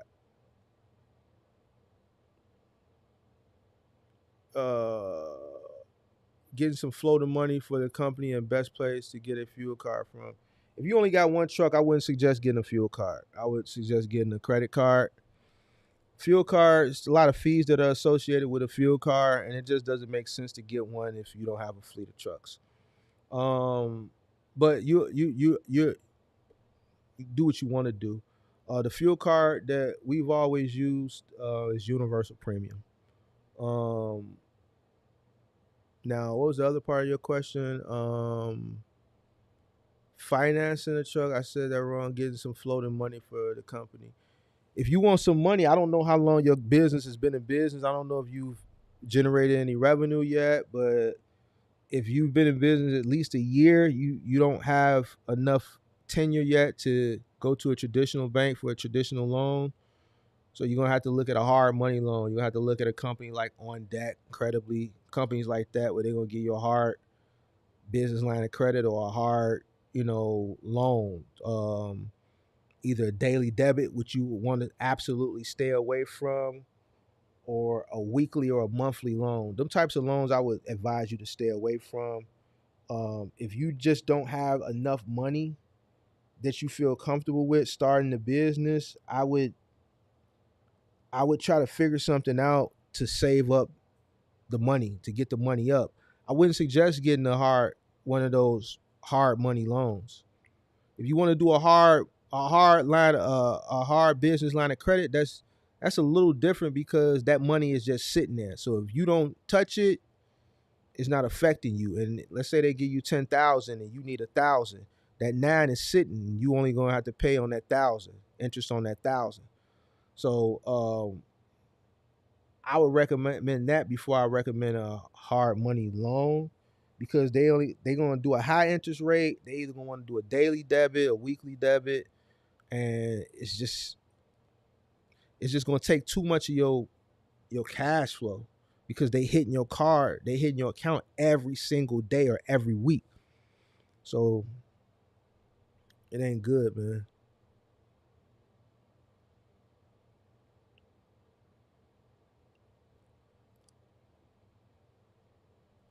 Yeah, hit that like button, man. We got 84 likes, man. Let me see if I can get to 100 likes before we get up out of here tonight, man. I really appreciate it. We can get to 100 likes. 2 minutes, no cover up, right? I put Buddy on the wall. I put a few people on the wall. Man, that's what we doing now, man. We doing sessions. We doing sessions, man. We holding people accountable. Once a month, we holding session. So today we held session for the procrastinators. We had to put a few procrastinators in the circle. They was up for a violation, man. 2 minutes on the wall, no cover up. So it is what it is. Mark, what's your opinion on starting an expedite delivery service for older ladies needing a gigolo? I believe it's a tap market like a DoorDash service. Come on, Axel, man. It's serious business. I just rip some people apart and you want to crack jokes. Dispatching, gonna rent a box truck, so I should be straight. 10-4.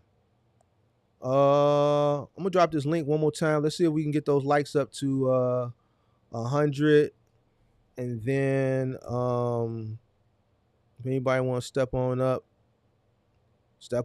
man. I really don't like doing these types of lives, man. I really don't, man. But I feel like I gotta give an explanation, you know what I'm saying, to some people who just may be sitting in one of my messengers, just because I told you I'm gonna put you on red. I'm not gonna ignore it. I'm gonna open it up and read it so you can see that I read it, and I'm just not gonna respond, bro. Straight up, I'm just not gonna respond. I'm not one of those guys. I'm not here to sell you a dream. I'm not here to feed into your make believing and your role playing and your fantasizing of this box truck business that you may not never start, and coddle you, so you can buy something from me. I'm just not him. I'm gonna tell you, clear my line. You've been talking about this for over a year, and we still talking about it.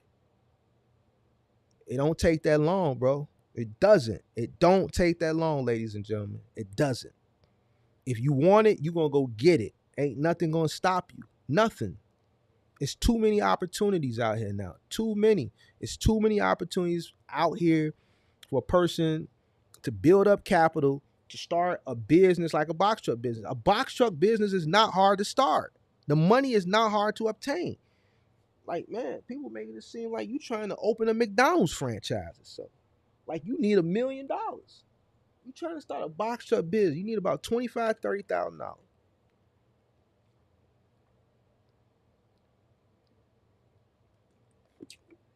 All right. If that, you know, if that, it ain't hard, man. All you gotta do is get out here and do a little work and start putting that money up. Stop tricking that money off. You know, stop having bad habits. If you smoke, stop smoking. If you drink, stop drinking. That Tray 5 that you spending money on every day to get high, stop getting high. Put that money to the side. Put that money in the pot. That drink you gotta have, put that money up. Shorty want to go to Roof Chris? No, we ain't going to Roof Chris. I gotta get my box truck. This $200-$300 I'm finna go spend in Roof Chris. This could go on my box truck.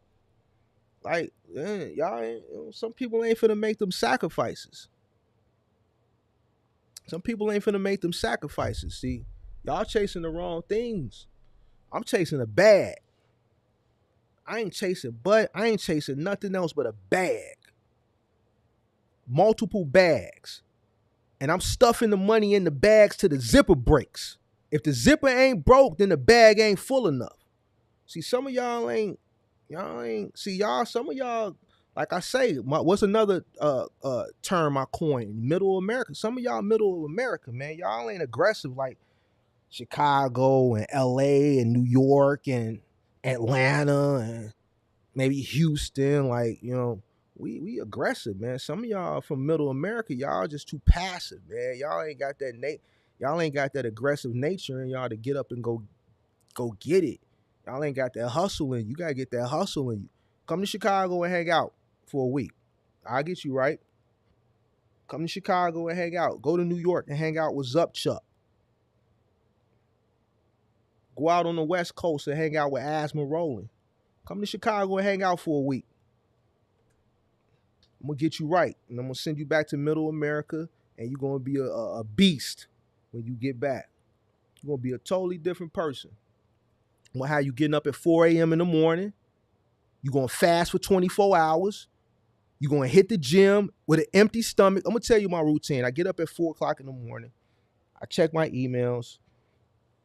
I see what's on my agenda for the day. I run around. By 2 o'clock, I gotta hit the gym. I'm in the gym at 2 o'clock. All right. I'm in the gym at 2 o'clock. I'm in the gym from 2 to 4. All right. Because at 5 o'clock, I got to eat because I haven't eaten since 5 o'clock the previous day. This is discipline. And this is what you need to run a business. You need discipline. You don't need motivation. You don't need encouragement. You need discipline. Some of y'all ain't disciplined. I'm in the gym from 2 to 4 because I got to be home by 5. Most days, after I leave the gym, I got to go to the grocery store because I eat organic. So the shelf life is short. So damn near every day I gotta go to the grocery store. Damn near every day I'm at the grocery store. So I gotta run and make a pit stop at the grocery store. Depending on what it is, I gotta prepare and cook that night because I cook. I don't eat out. I treat myself maybe once a week to fast food. And usually that's like a Saturday or something. Unless I got like a dinner date and I'm going out to dinner, you know, for a nice steak or something. By 5 o'clock, no later than 5:30, I'm eating. And then I don't eat again till 5 o'clock the next day. Then in between time, I gotta talk to once I deal with my day business, then I gotta handle content business. I gotta talk to the graphics guy. I gotta talk to the content strategist. I gotta talk to the editor. I may have to shoot content, wrap it up, download it, upload it on a zip, on a Google Drive, send it, drop it in the Dropbox thing so they can get it and do what they got to do with it. Get them my ideas, my thoughts. Talk to the content strategist, listen to their thoughts, give them my ideas, how I should approach this, how I should approach that. And then Apple has this new app called Sleep. I have to be in the bed by 10:30 every night because I got to get up at 4. So when the sleep app lets me know it's sleep because it monitors your sleep, by 10:30 I'm in the bed. So from 10:30, no later than 11. This past week I've been getting in the bed at 12, 12:30, 1 o'clock, and still get up at 4.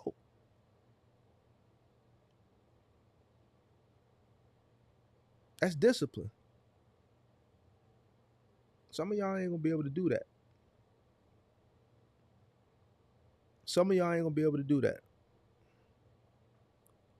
You know, and that's what it takes, man. You gotta have discipline. You gotta have a routine. You gotta know what you want. You gotta go get it. The reason I was late today, I like to do my shows at 7, but I was late because I got to the gym a little late. I, I'm not gonna miss the gym for nobody, not even y'all. So I got to the gym a little late, about an hour late, because I got tied up on something earlier.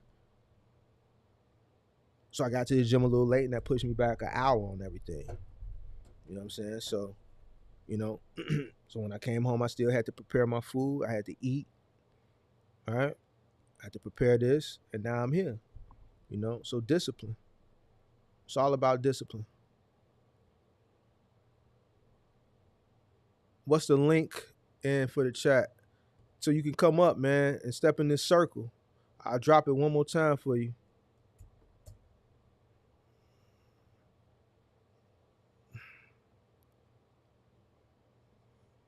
You know?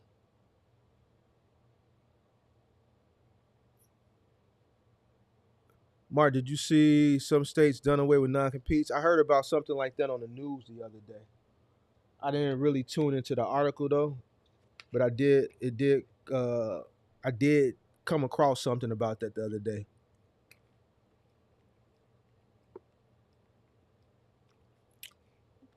That's why y'all always see me. I drink so much water because I only eat once a day, so I drink a lot of water.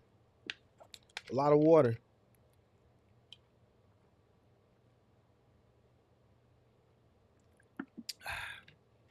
So yeah, some of y'all got to do away with y'all bad habits, man. Bad habits is what's preventing you, some of y'all, from getting started. Go ahead and hit that link. Who said they wanted to come up? Who said they wanted to come up? Charles Williams Jr. I just dropped the link if you want to come up. Onboarding with AIT, they got multiple items for delivery and install. Which was the most lucrative for you? Remember, Rob talked about the in-grounds. So when we was running Select Express, I was heavy with the Bye Bye Baby stuff. I didn't never did in-grounds for Select.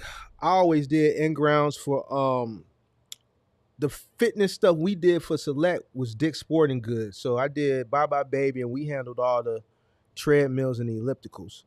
The in-grounds that my company has done has always been directly through the consumers. The consumers will buy the basketball goals, and they'll hire us directly to do it. I booked a lot of in-ground jobs, off of thumbtack, which, when you're dealing directly with the consumer, you get paid a lot more because you don't have a middleman.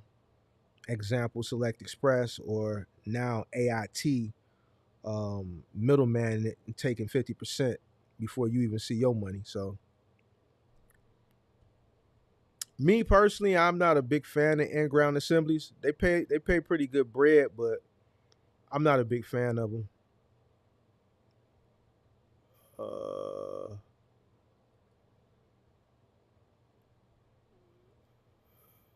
Oops. Hold on a second. Let me bring you up here.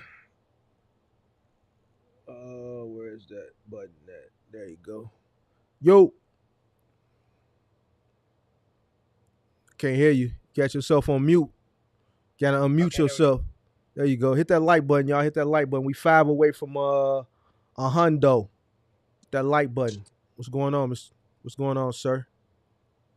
Hey, I wanted to give you your flowers first of all, man. I've been watching your content for a minute. It's been maybe about 6 months, and bro, you dropped jewels and everything you say. I went to Indeed, I looked at, went on the websites, all of that stuff, bro. And so, Since then, the last 6 months, I was able to get a contract with Levels through a company called Pilot. Mm-hmm.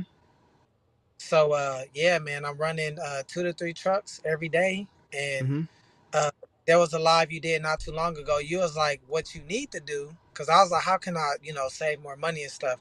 You was like, you need to get on the truck, and so I've been on the truck ever since, bro. You know what I'm saying? And a lot of the issues I had, it was just me. It wasn't nothing else but me. So I'm just confirming a lot of what you're saying. You're telling the truth, about the stuff you're saying. So if somebody doubting, I haven't even took the course. This is just from the free game that he give. And we can produce the invoices. We get settlements every 2 weeks. 6 to 8 grand. It's real. What Mark is saying is true.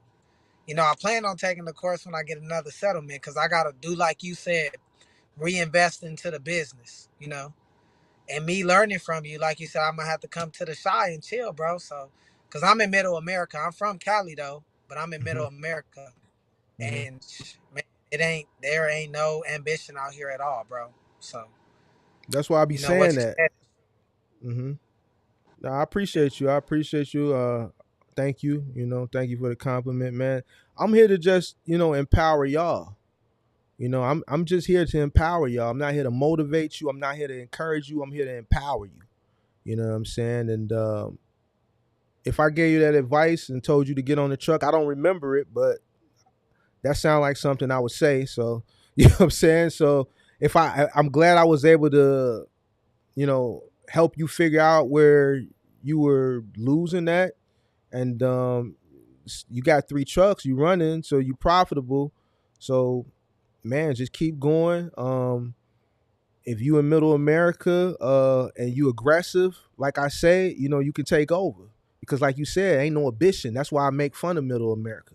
You know what I'm saying? When I make fun of, I'm not making fun of them to make fun of them, but I'm using Middle America and that mentality of Middle America um, as to kind of empower people to get up and get busy. Like, you know what I'm saying? So if you in Middle America and you're empowered and you're out there and you're getting it, you scale the 3 trucks, man, you can keep leaning on them folks out there and you can keep scaling up.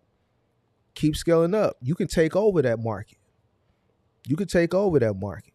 You know what I'm saying? So man, just keep doing your thing, man. Keep doing your thing, man. Keep listening, man, Keep coming in. Every week you come in, man, you may pick up a new jewel, man. You may pick up something. You know what I'm saying? So man, congratulations, man. I like to hear stuff like that, man. I like to hear stuff like that. I like to And hear what you stuff said like that. is real, bro. Cause man, you, what you saying is right, and it's good.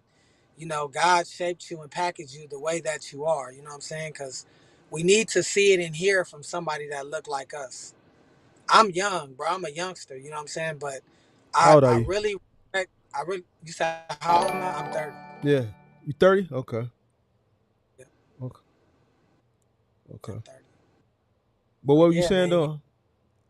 I was just saying. What I want to do eventually is because that's what the goal was to get a warehouse. Mm-hmm. Because working out of there, I see where the money is, and if I could get a warehouse, then I can really get my bread up then because there's a lot more opportunity with that. But Mm-hmm. that's what the goal is right now. So uh, what I want to do though is I want to get into the cargo van space. Okay. That's what I've It's, been thinking about doing. So it's good money over there. yeah, It's good money so over that's there. You know what? You know how you win over there in the cargo van space? I'm gonna keep it 1,000 with you. This finna be some free game I'm finna give. You know how all you right. Let me win right now in the cargo van space? let me let me get a pen, bro, before you. No, you ain't gotta get no pen. I'm gonna tell you what to do. No, I ain't finna give you like that game. I'm gonna tell you how you can win right now. You know how you gonna win in the All right, cargo van space? By I'm a hiring win women. Hiring women and women only.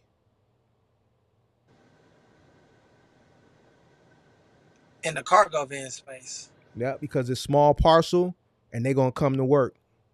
And you ain't have to worry about them because they single mothers. They have to come to work. Every single Amazon person that come to my business, that comes to my building, 9 out of 10 of them are women, dragging them big old totes full of Amazon packages. It's more women driving these Amazon vans than it is men. See, I'm gonna keep it funky with you. I don't care who feel a certain type of way. I told you I'm aggressive when it comes to Yeah. business. I'm about me and mine. Hire women. You get you a van, put a woman in there. Get that second van, put a woman in there. That third van, put a woman in there. That fourth van, put a woman in there. I wouldn't even look for no guys. See, the guy's Okay. gonna give the issue, and unfortunately, the unfortunate thing about Final Mile is you need guys. You know what I'm saying? But that woman is Yeah. going to be a little bit more responsible in today's times, right? You know what I'm Yeah. saying? So you put that woman in there, you're gonna win all day. And You that's ain't gonna have to worry about you're not gonna have to worry about employment. Cargo van space easy. It's way easier than big and bulky. Curbside, you just dealing with small pieces. So you pick up a contract like with Lasership or even going into T Force, putting a van in there doing like Office Depot or doing Staples through Capstone or through Watco. I would only hire women. I would only hire women. I wouldn't even think about hiring a man. Straight women, single mothers, immigrant women that got their green card, their work permit, black women, single women. Cause that's who coming. It ain't gonna be no married women coming. It's gonna be single women that want to work. I'm gonna do that because hey, so far, you ain't been wrong about what you said, man. You know what I'm saying? You ain't been wrong so far, so I'm gonna do that. Yeah, yeah. So get you a van and just hire all women. All Hey, women. now remember, you said that, but I know you was talking about the box trucks. You was like, the ladies, they got the hips. The hips was meant to carry the children, not the refrigerators. That was I said that. yeah. You said it in one of the videos. It was funny Oh, though. okay. Yeah, these videos I've been putting out lately, like the one I put out today, like, people get offended by that stuff. But I don't care, man. It be the truth. And I Yeah, said, man, I gotta, turn it up a little bit, man, because I really don't wanna like I want a specific type of audience. Like if you are a procrastinator, if you ain't really hungry, if you ain't really trying to get it, then I'm not the person that you should be subscribed to. yeah. Go to subscribe to somebody else that's a little bit more passive, that's laissez-faire, that's gonna coddle you and all that. You know what I'm saying? I understand what it takes to be successful in business. I understand how to run a business at scale. I know what it takes. I know how to get over the hump. I know what it takes to get over the hump. You know what I'm saying? So, I'm not gonna coddle anybody. So, you know, I'm gonna continue to, keep putting Question out for dope content so people can learn from it and ultimately be successful. You said you. I what? do have you, if that's okay. What's up? Um, who? Because I was thinking about those semis. Mm-hmm. I know some people trying to do something with semis because they got flatbed trailers and stuff. Mm-hmm. Uh, you don't talk about it. You probably do know, but who should I watch for that to learn about that as well? Semi trucks. Yep. Tap in with Kurt. Okay. That's what I figured. Tap in with Kurt. But if you running box trucks, it sound like you want to do a little bit of everything. I would focus on one thing and not try to, you know, how many box trucks do you plan on scaling up to? Uh, that's what I was gonna ask you too about what number, but the number I had in mind was five. And then once you get to 5, then you want to start doing cargo vans. Yes. All right. So once you get to 5, start doing cargo vans. Then how many cargo vans you want to do? I gotta see what the money look like first, but the number will probably be like maybe like six or seven, because I think Mm-hmm. the cargo has to be easier to manage, because it would just be one person versus having to manage those teams. Cargo van.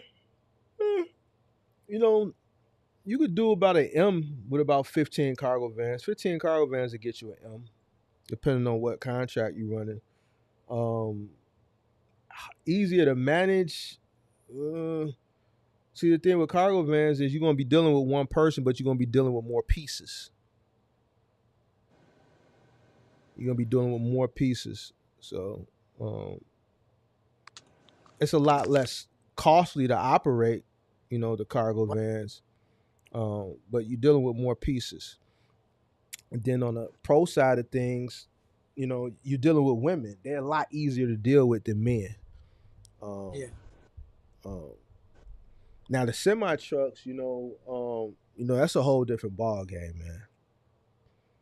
That's a whole different ball game. What I would advise you to do if you were to get in the semi game, I would go to school and get a CDL yourself first.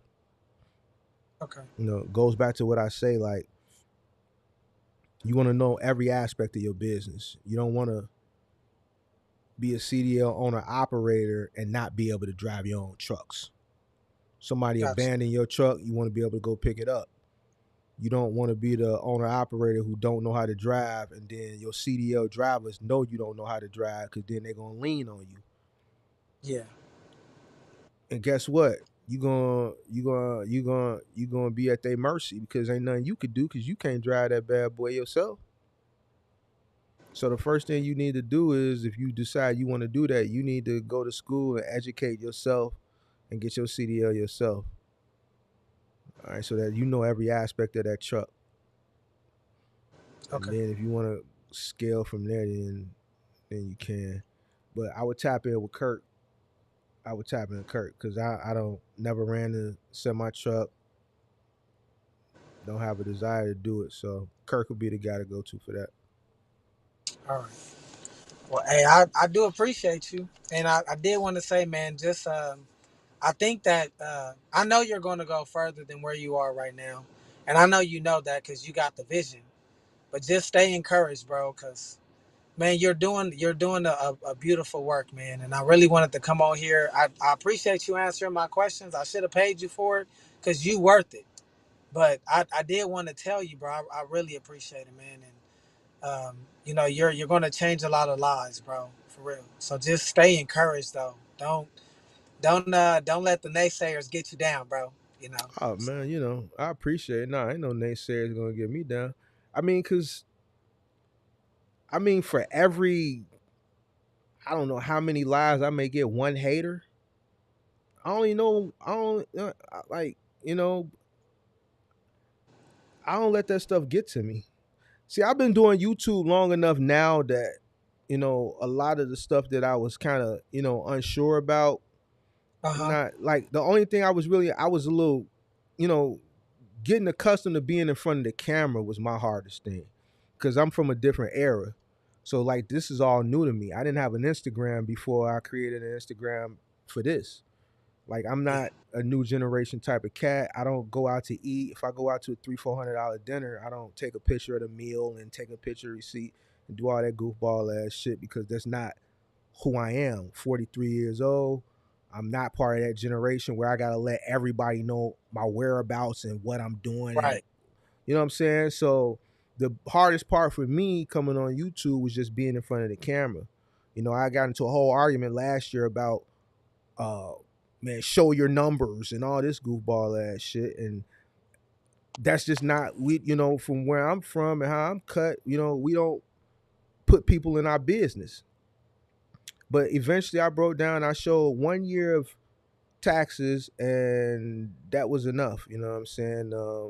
But my hardest part was, just getting accustomed to being in front of the camera. But I've conquered that. So now it's just continue to put out content, coming up with ideas, just scaling the channel up, coming up with more dope ideas for like season 2 of the Wise Men. Turning this Thursday night into like its own branded show. I got some other ideas, building this studio out, continuing to help people. And I got other dope ideas that, I've talked to Kirk about and to some other people offline, but that I Hmm. won't talk about until they solidify, because like I was saying earlier, like some of these ideas I would love to tell you, like especially this one idea I got going to really change at least one person's life. But if it don't come into fruition, I don't want to be the person that said it and then people holding me to it.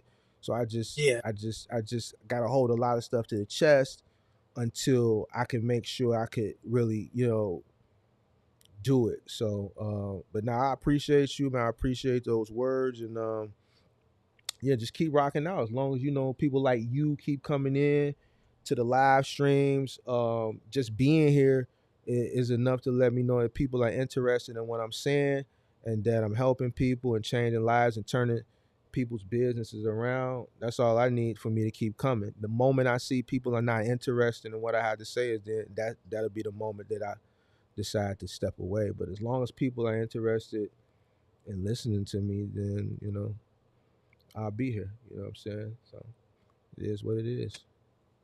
Appreciate it, big homie. Hey, thanks for not punching me out when I came in the circle. You hear me? Nah, man, you good. You know what the circle is?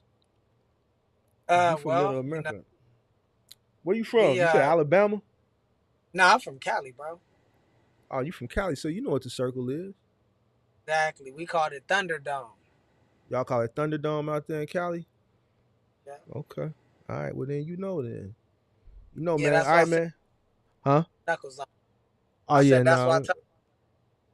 Yeah, no, no. We ain't holding you accountable. Seem like you got everything up and going. You got 3 trucks. You making money. You know what I'm saying? A lot of people, man, wish they could say they making 6 to 8 thousand a week. What you say, 6 to 8 thousand a week gross? It's bi-weekly. You with Pilot, right? Yep, You said you running what account? Lowe's, right? yep. And they what you got? Each truck got how many stops? 10 to 14 stops, and then Saturdays is like 17 stops. And you working? So you got running a 6 day a week contract, and your Yep, trucks, each truck is averaging about 6 to 8 thousand every 2 weeks. every 2 weeks. Yep. So what are they paying you per stop? Uh, Or it they it or they did go paying you? up. Sound like they're paying you $600 for the first 10 stops. Yep. So it'll change depending on how far you go. So the Right. further away from the warehouse you go, the more you get paid. So we usually run. There's a route. It's a Grove route. And that one Okay. it pays like 53 to 58 a stop. Oh, you winning. You winning. And you down in you said Alabama, right? I'm sorry, I forgot again. No, you straight. I'm in Oklahoma, but we run Oklahoma. You run out of where? out of Joplin, Missouri. Okay. All right. Well, you winning then. 3 trucks, and what's your margins looking like? That's why I was asking you about the either doing a line of credit, opening a line of credit, or going to a hard money lender. So we 6 months in, Mm-hmm. and so we had a lot of claims because we didn't do a lot of training. Man, what do I say about that training, man? That's why we stopped, bro. So we went back down first for like a month, and so now we only run 3 trucks whenever there's a drop load. That's the only way we do a third truck. So you But cleared the up all two, the claims. yep. What'd you do about And training? those from those shipping boats. So what we did about the training was we did weekly Zoom calls, and we went Mm-hmm. over the scope of work. So then that way everybody would know what was what. And then we changed it instead of it coming out of our pocket only. it will come. It'll be 50 me, 50% me, 50% them. But I remember you said you didn't do that to them. You absorbed most of it. But I had to tell them Well, something to. Rob told y'all that. That's what Rob told y'all. And I wasn't gonna tell y'all that, but I absorbed a lot of the stuff because I was financially strapped. But some of the stuff I didn't. You know what I'm saying? So my situation and a lot of other people's situation is different. You know, Rob told y'all a lot of stuff. You know, he told y'all a lot of stuff that I probably would have never told y'all. You know what I'm saying? For one reason or another. One, like telling y'all I absorb a lot of stuff, that's kind of almost like people letting people know how much money I got. You know what I'm saying? So a lot of stuff I absorbed because I was financially strapped to do so. And two, I understand that, you know, I understand the type of people that work. And, you know, me hitting somebody upside the head for money, I knew how that was going to affect the their performance. You know what I'm saying? That. So some people, you know what I'm saying, depending on what it was, I just let the company absorb a lot of it. And then if I saw a pattern of negligence, then I would go upside somebody's head. You know what I'm saying? If you just keep getting claims, that means you're just not careful. I'm not gonna pay for that shit. You know, but you know, if you get a claim, your first claim, we absorb it, and I don't hear no claims from you for months and months and months down the line, then okay, mistakes happen. But if you are constantly day in and day out getting a claim, I'm gonna take your check. I'm gonna take your money. Just like Rob talked about Henry, I had to take his money. He gone. I don't see you no more. Yo, all right, we lost him. So, but yeah, just like Rob was talking about that one guy Henry, I had to take his check. I had to take it, man. You know, he was a good person that never had claims, but he was really negligent with that floor, and he knew better, and I wasn't gonna pay for it. So, with claims, you know, you gotta treat claims on a case by case basis. You gotta know your crew. You gotta really investigate uh, the incident, and you gotta use your better judgment. If you want to give everybody a first chance where the company absorbs it, fine. But then you got to keep a record of a pattern and how often each individual is getting a claim, and then you gotta handle each case by a case basis. And if you see something repetitive or some type of um, uh, uh, uh, uh, uh, if you see something that happening a lot, I'm just gonna say it like that because I can't think of the professional word I want to use. If something keeps happening, a guy keeps getting claims over and over and over again in a short period of time, then you're gonna have to start hitting him upside his head and taking his money. So he said 2 to 3 trucks bi-weekly, 6 to 8K. Yeah, that's why I asked him again. But you gotta understand he's in Oklahoma. He's not in Chicago, he's not in New York. So, you know, he's not in LA. So in these markets, you doing 5 to 7K a week doing final mile. But in a smaller market like that, one, uh, that pay scale ain't there. You know, they only paying them $58 a stop. You know, for curbside final mile, it's not a lot. You know, you got stops here that are averaging $85 to $100 a stop. So, he's in a smaller market, so the pay scale gonna be a little bit different.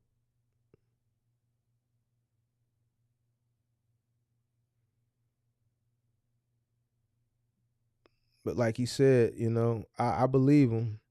He's in a small market. So I believe his numbers.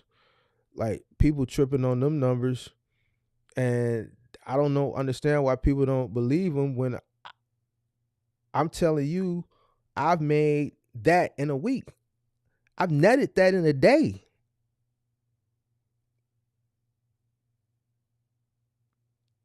I've had days where I've netted $4,000 to $5,000. at my peak, I was making 90,000 a month. So I don't understand why a person would not believe he's making grossing 68K in a 2-week span. Like, that's not really.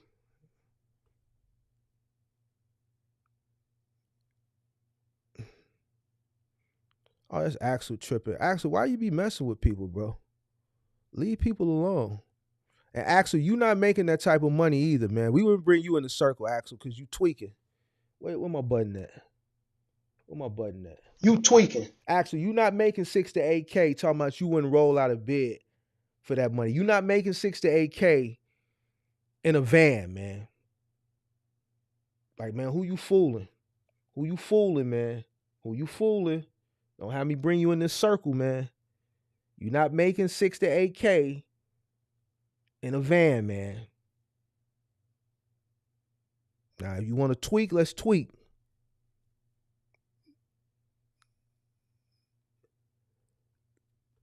Axel, you couldn't do it for $100 a stop because you physically can't do the work. So don't come in here tweaking because I'm gonna tweak back with you. You not making $5,000 to $8,000 in the van. You're not doing it. So I don't even see how you could tweak with him when you can't do that in a van. So I'm not gonna let you tweak because I'm gonna tweak back with you. So man, you tripping. You can't make $50. You can't do it because you physically can't do it because you old. So even if it was $100 a stop, you wouldn't be able to do it. So you might as well stay in your bed. You in top physical shape, but you can't. Hey, Axel, I'll outwork you on the truck any day of the week. You just name it. You name it, I will outwork you. I will outwork you. You can't do what I'm doing, Axel. You can't, man. I seen you. You can't do what I'm doing. You can't probably even bench press when I'm bench pressing. Your cardio ain't there, man. You gonna get winded. You're not there. You tweaking, bro. You smoke cigarettes, Axel. I'm not finna let you tweak with my subscribers, man.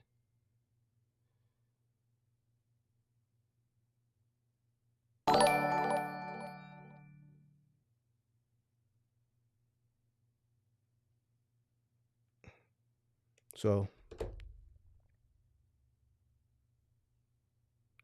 about 15 will get you to a meal depending on the contract. Depending on the contract. Actually, you'll pass out. Pass out, man. Stop it. Actually, you'll pass out next time. You'll pass out, bro. Stop playing.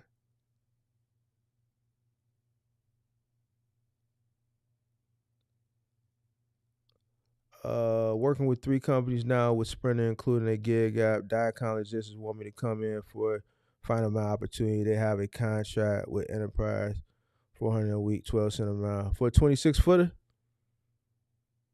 If that's for a 26 footer, that's great.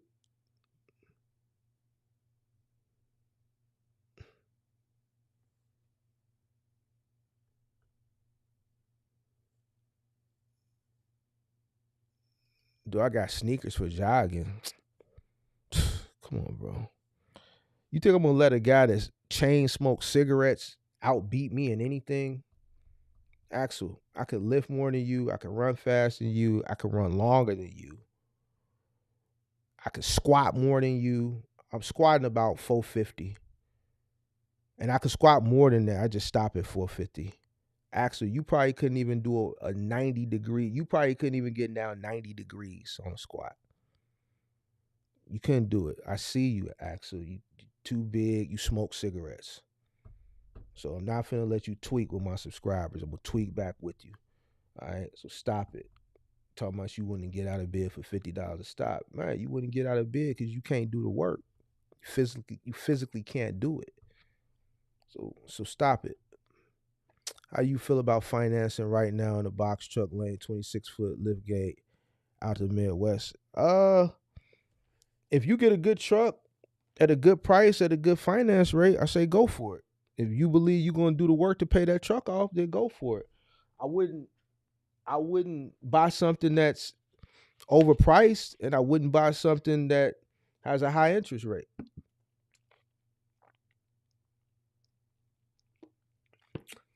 Me personally. Now you got some people that'll buy at a high interest rate because they're gonna aggressively play that loan off, you know, to get rid of a lot of that interest. But if you know you ain't gonna work like a dog, then you know I wouldn't necessarily advise that. But if you can find a truck that's a decent price with a decent interest rate, you know you're gonna work hard as hell to pay it off, then go for it. I weighed myself earlier. I was at 165. I used to weigh almost 200. I'm at 165 now. I lost a lot of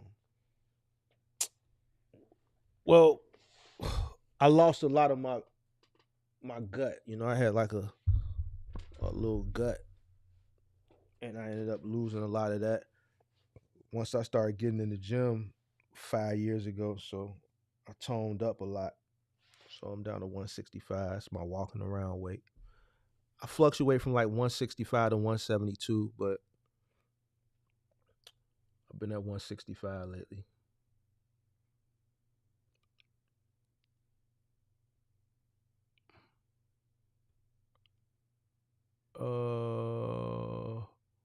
Will you guys buy trucks from auctions? Yeah. Yep.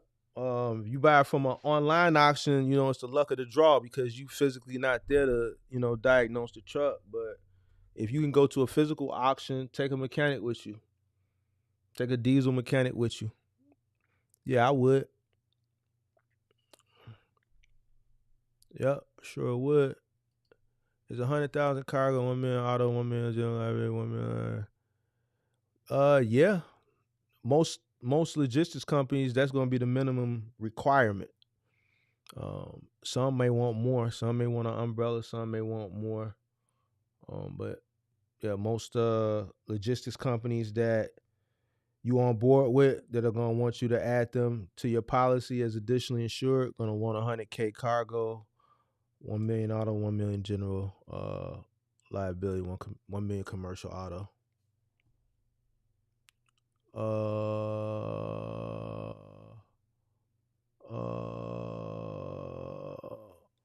Let me see. It's 11 p.m. Been going since won't be home till 6 a.m. Are you out running? It's 11 p.m. Been gone since 8 a.m. Won't be home till 6 a.m. Oh man, you sound like you out trying to get it. That's what I'm talking about. You chasing a bag. Just keep chasing it. Don't stop chasing it. When you stuff your bags, man, the bag ain't full enough until the zipper broke. The zipper ain't broke, the bag ain't full enough, man. So if you ain't breaking zippers, then your bag ain't big enough, man. Straight up. Straight up. Not the federal government, state, yeah. State government. Not the federal government. Let me see. Any other? All right, man. I think I'm gonna wrap it up, man. Oh wait, hold on. I ain't at 100 likes yet. I need one more like for 100. 100 likes, man. Come on. Somebody sitting in here ain't like to hit the like button. Somebody hit the like button for me. I can get up out of here. I appreciate it. There we go. 100 likes. Any recommendations on building business credit? Yeah. Pay your bills. Nah.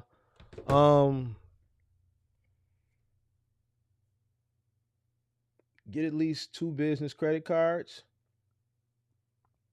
And purchase some things that report to your credit. Your gas, you know what I'm saying? Whatever you buy, get 2 business credit cards. Use your credit cards. Use about 30% utilization. Pay them off. Some people will tell you to like buy stuff from like those companies that report to DNB, like Uline and all that stuff. I don't buy nothing from Uline. Like to me personally, like No. All those companies that these guys be telling you to buy stuff from because they report to your credit, stop listening to these guys. Because you're gonna buy stuff at exorbitant prices just so it can report to your credit. No, I don't buy shrink wrap from Uline. I buy my shrink wrap from CDS or Leader Box or New Haven. It's a lot cheaper. No, they don't report to your credit, but I'd rather save $40 a case on shrink wrap than pay $120 a case just so they can report to my credit. That's just the way I look at it. I'd rather save money than go spend money with Uline because they report to my no. Get you a business credit card and pump gas and pay the bill. 30% utilization. Do that. If you buy a truck and you financing it, that'll report to your credit too. That's enough. That's all you need. I think a lot of people listen to these influencers and these creators about business credit and, man, I got this much business credit. And the only thing that's going to do is get you into trouble. Get you into trouble. The more business credits you have, if you know you don't have the discipline and you can get $100,000, $50,000, $150,000, $250,000 in business credit, it's going to get you in trouble, especially if you don't have discipline. Because if you have access to that money, eventually you're going to go touch it, you're going to lose it, you're going to misappropriate it, and you're going to end up buying shit that you don't need, and you're going to be in a world full of trouble, and then you're going to remember, I told you don't do it, and it's going to be too late. You know what I'm saying? So, get you a couple business credit cards, pump gas, pay the bill, finance you a truck, pay the bill, and let that be that. Now, you can go get those business lines of credit for $100,000 and $200,000 all you want. And it's going to be real hard knowing you got access to that much capital and not touch it. And you're going to go touch it and do like somebody I know did, go get 5 trucks and they out of business.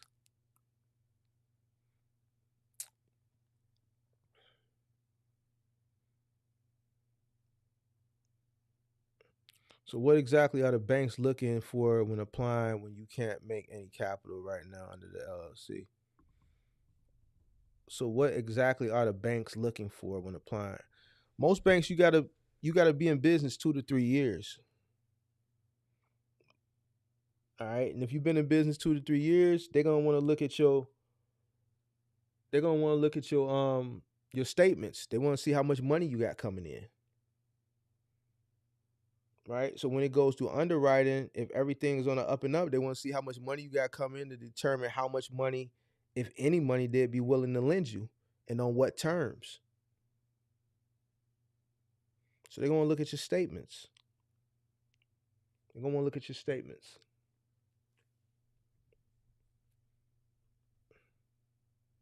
You said PG? Yeah, you got to personally guarantee everything now.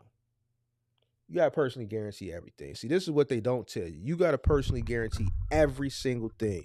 Your first rodeo with any finance company, you got to PG it. Shit. Nowadays, your second go around with them, they might make you PG it. You know what I'm saying? They just don't trust people no more. So your personal credit got to be good too.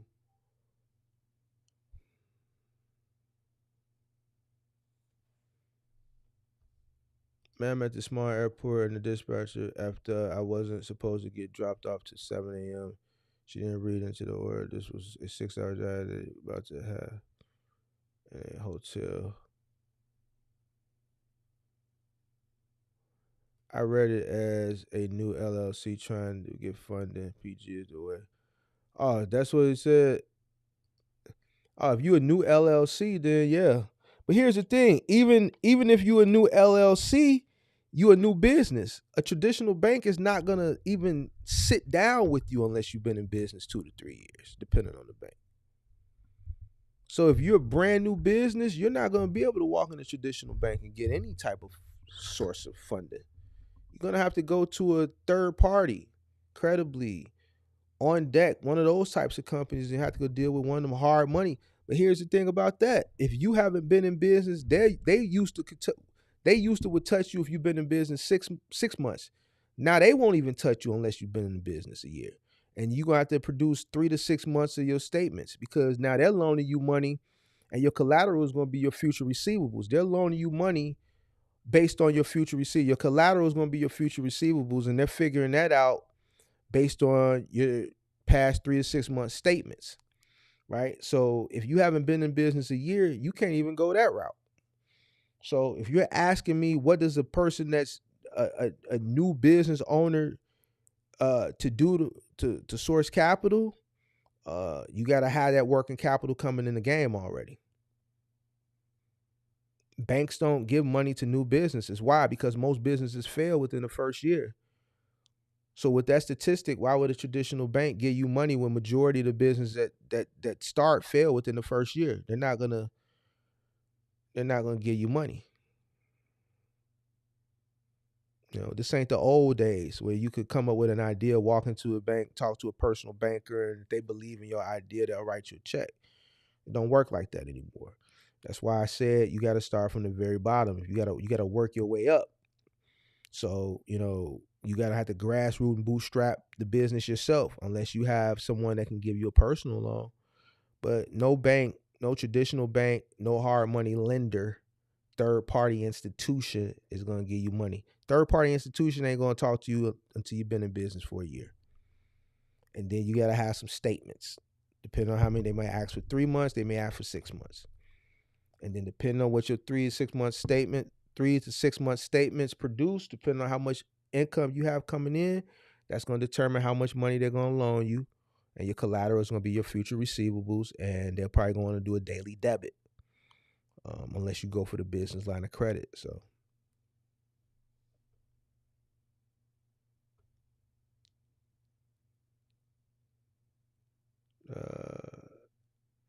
no new jacks getting that bread, got to finesse. Yeah, you're not getting no money. Yep. So it's not easy getting money as a new business. You got to thug it out that first couple years, man. You're gonna have to figure it out those first couple years. Like most people have to. You got some people that have good personal credit, and they may take out a personal loan, and then loan that money to the business. People do that. I've never done that. I wouldn't even say I would. I don't even know if I would even recommend that. But you have people that do that. You know what I'm saying? If you got good personal credit, you can borrow money on the personal side and then loan that money to the business.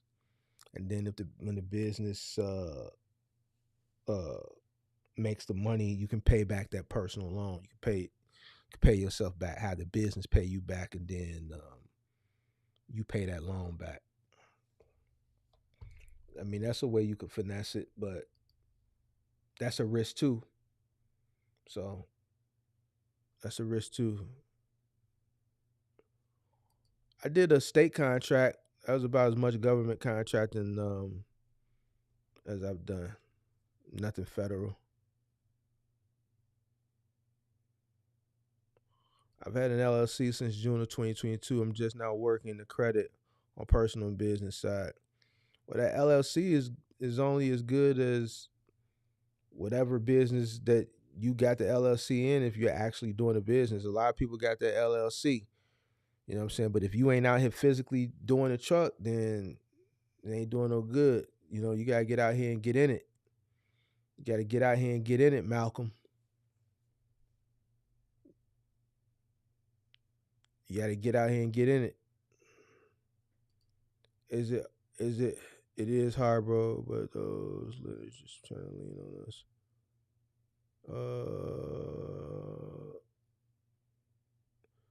Abby Goodman said not easy at all, even with great credit, right? I've never had a traditional business loan. I really never needed one.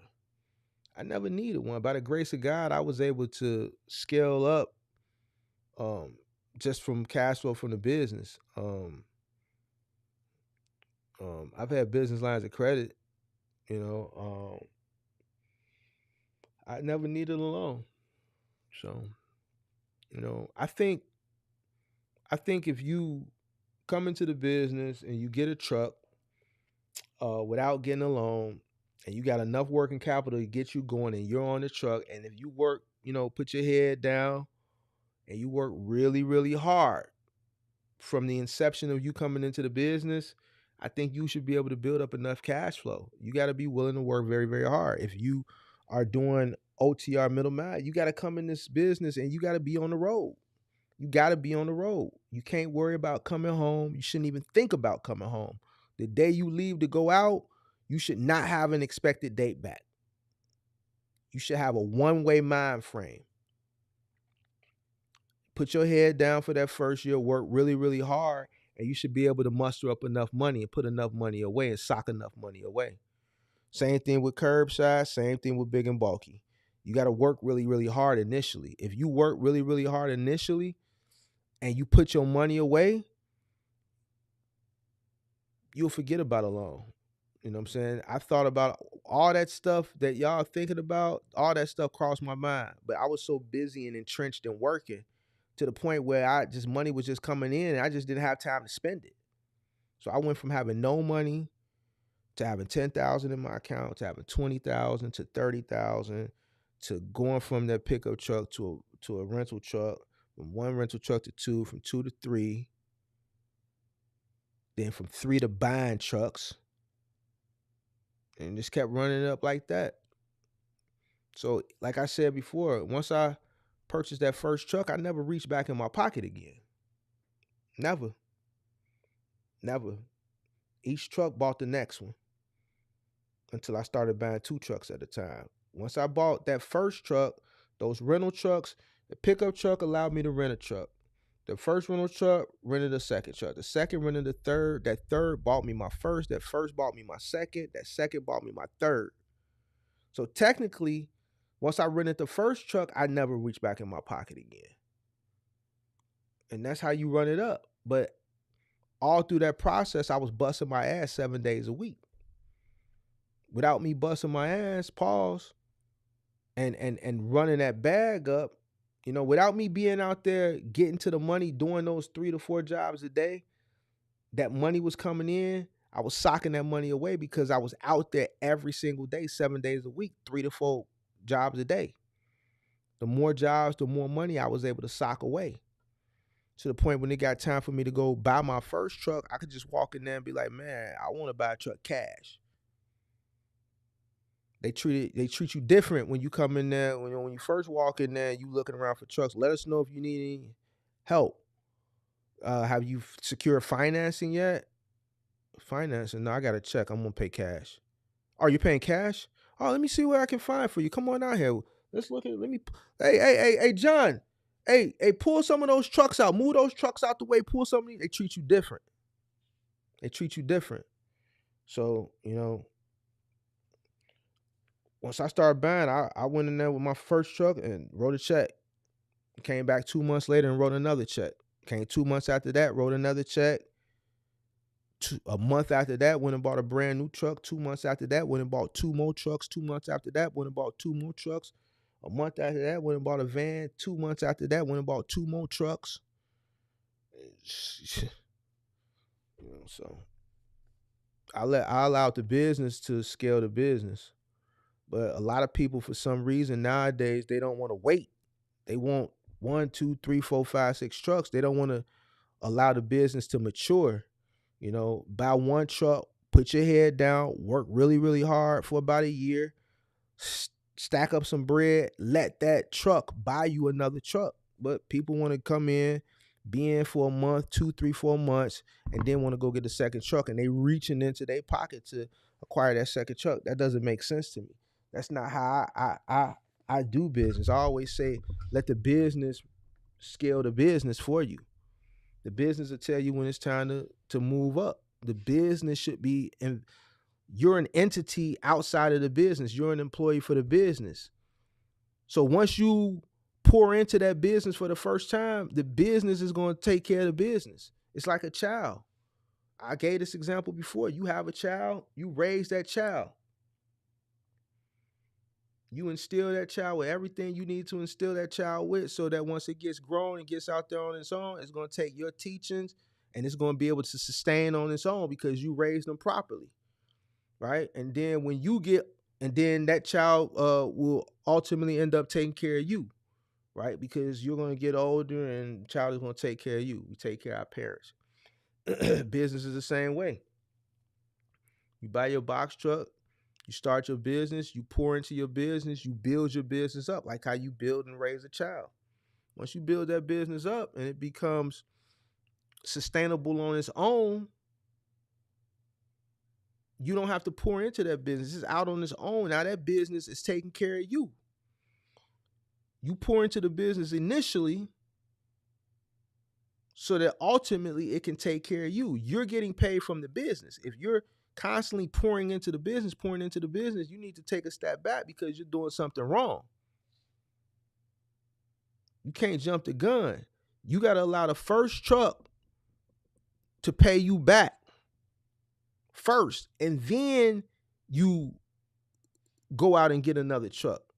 You shouldn't be going into your pocket to get a second truck. That truck should be getting a second truck. The business should be taking care of the business. So, I think a lot of people move too quick. No patience. Yes, it's going to happen for some people faster than others. It's going to happen for some people faster than others. You got to be patient. Not everybody's rise to the top is going to be at the same speed. Some people's are going to be faster than others. For various reasons. So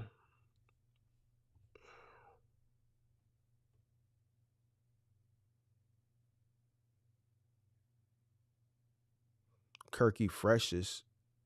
This definitely ain't Kirk. Take my hammer to the bank and get some bread. Yeah, that definitely ain't Kirk. We're going to keep an eye on him. Do local companies work with new authority if I have a box truck? Yeah. As long as you got your authority, your insurance and everything, you should be able to find a local contract that'll work with a new authority. Some don't. A lot do, though. Let the business dictate its growth. Exactly. Yep.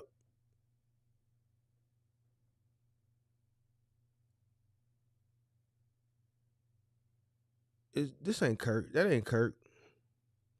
I don't know who that is.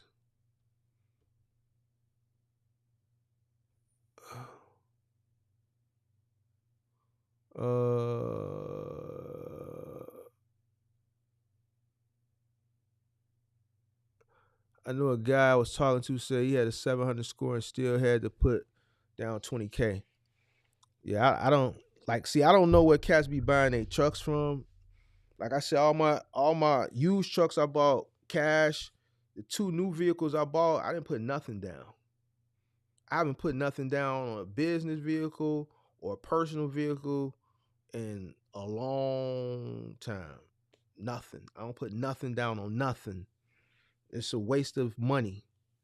So I don't know. When you go to these, and I'm not making fun, you gotta do what you do.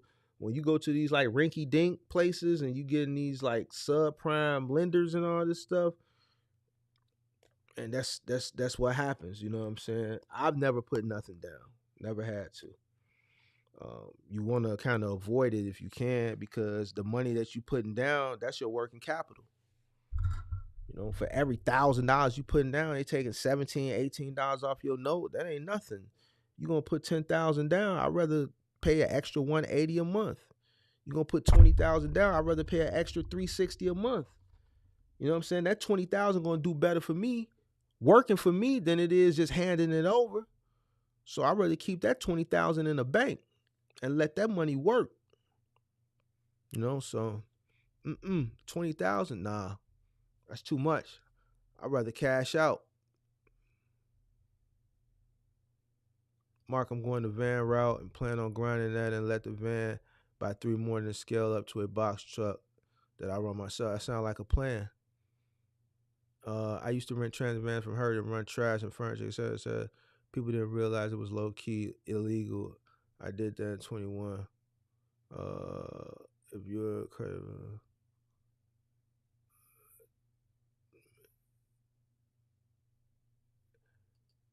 All right, Curry, if this the real you, I'm gonna drop this link. I'm gonna see because I think it's somebody trolling. Oh, you said you're doing some channel changes, and with my wife busy right now. Nah, that ain't Kirk. That ain't Kirk. This ain't Kirk. He just told on himself. I know this ain't Kirk. That ain't Kirk.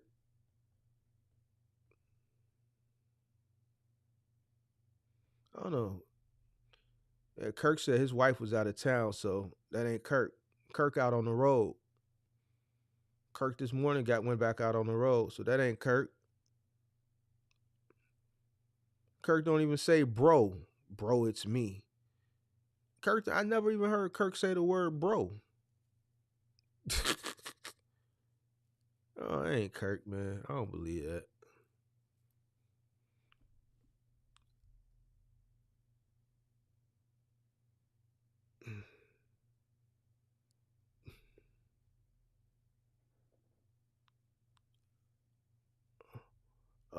Yeah, that ain't Kirk. Right, Kirk don't talk like that.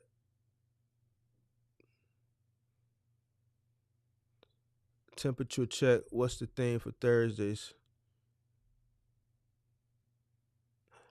The theme for Thursday today was procrastination, so you must have missed it. But yeah, man, it was a good live. Hopefully too many people weren't upset. I'm tired, man. I'm finna go to bed. I've been up since 4.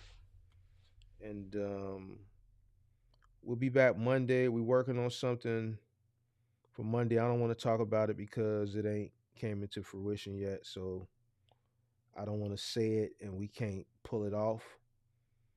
I need names for the Thursday night show. So anybody that got a dope name, make sure you put a hashtag in the live chat with the name.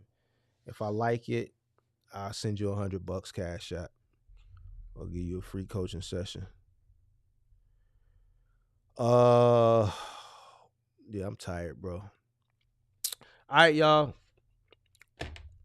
Hope everybody enjoyed the live. Hope I didn't offend nobody. And if I did, too bad. Just empower yourself to do better. We'll see you Monday. I'm going to bed. I'm out.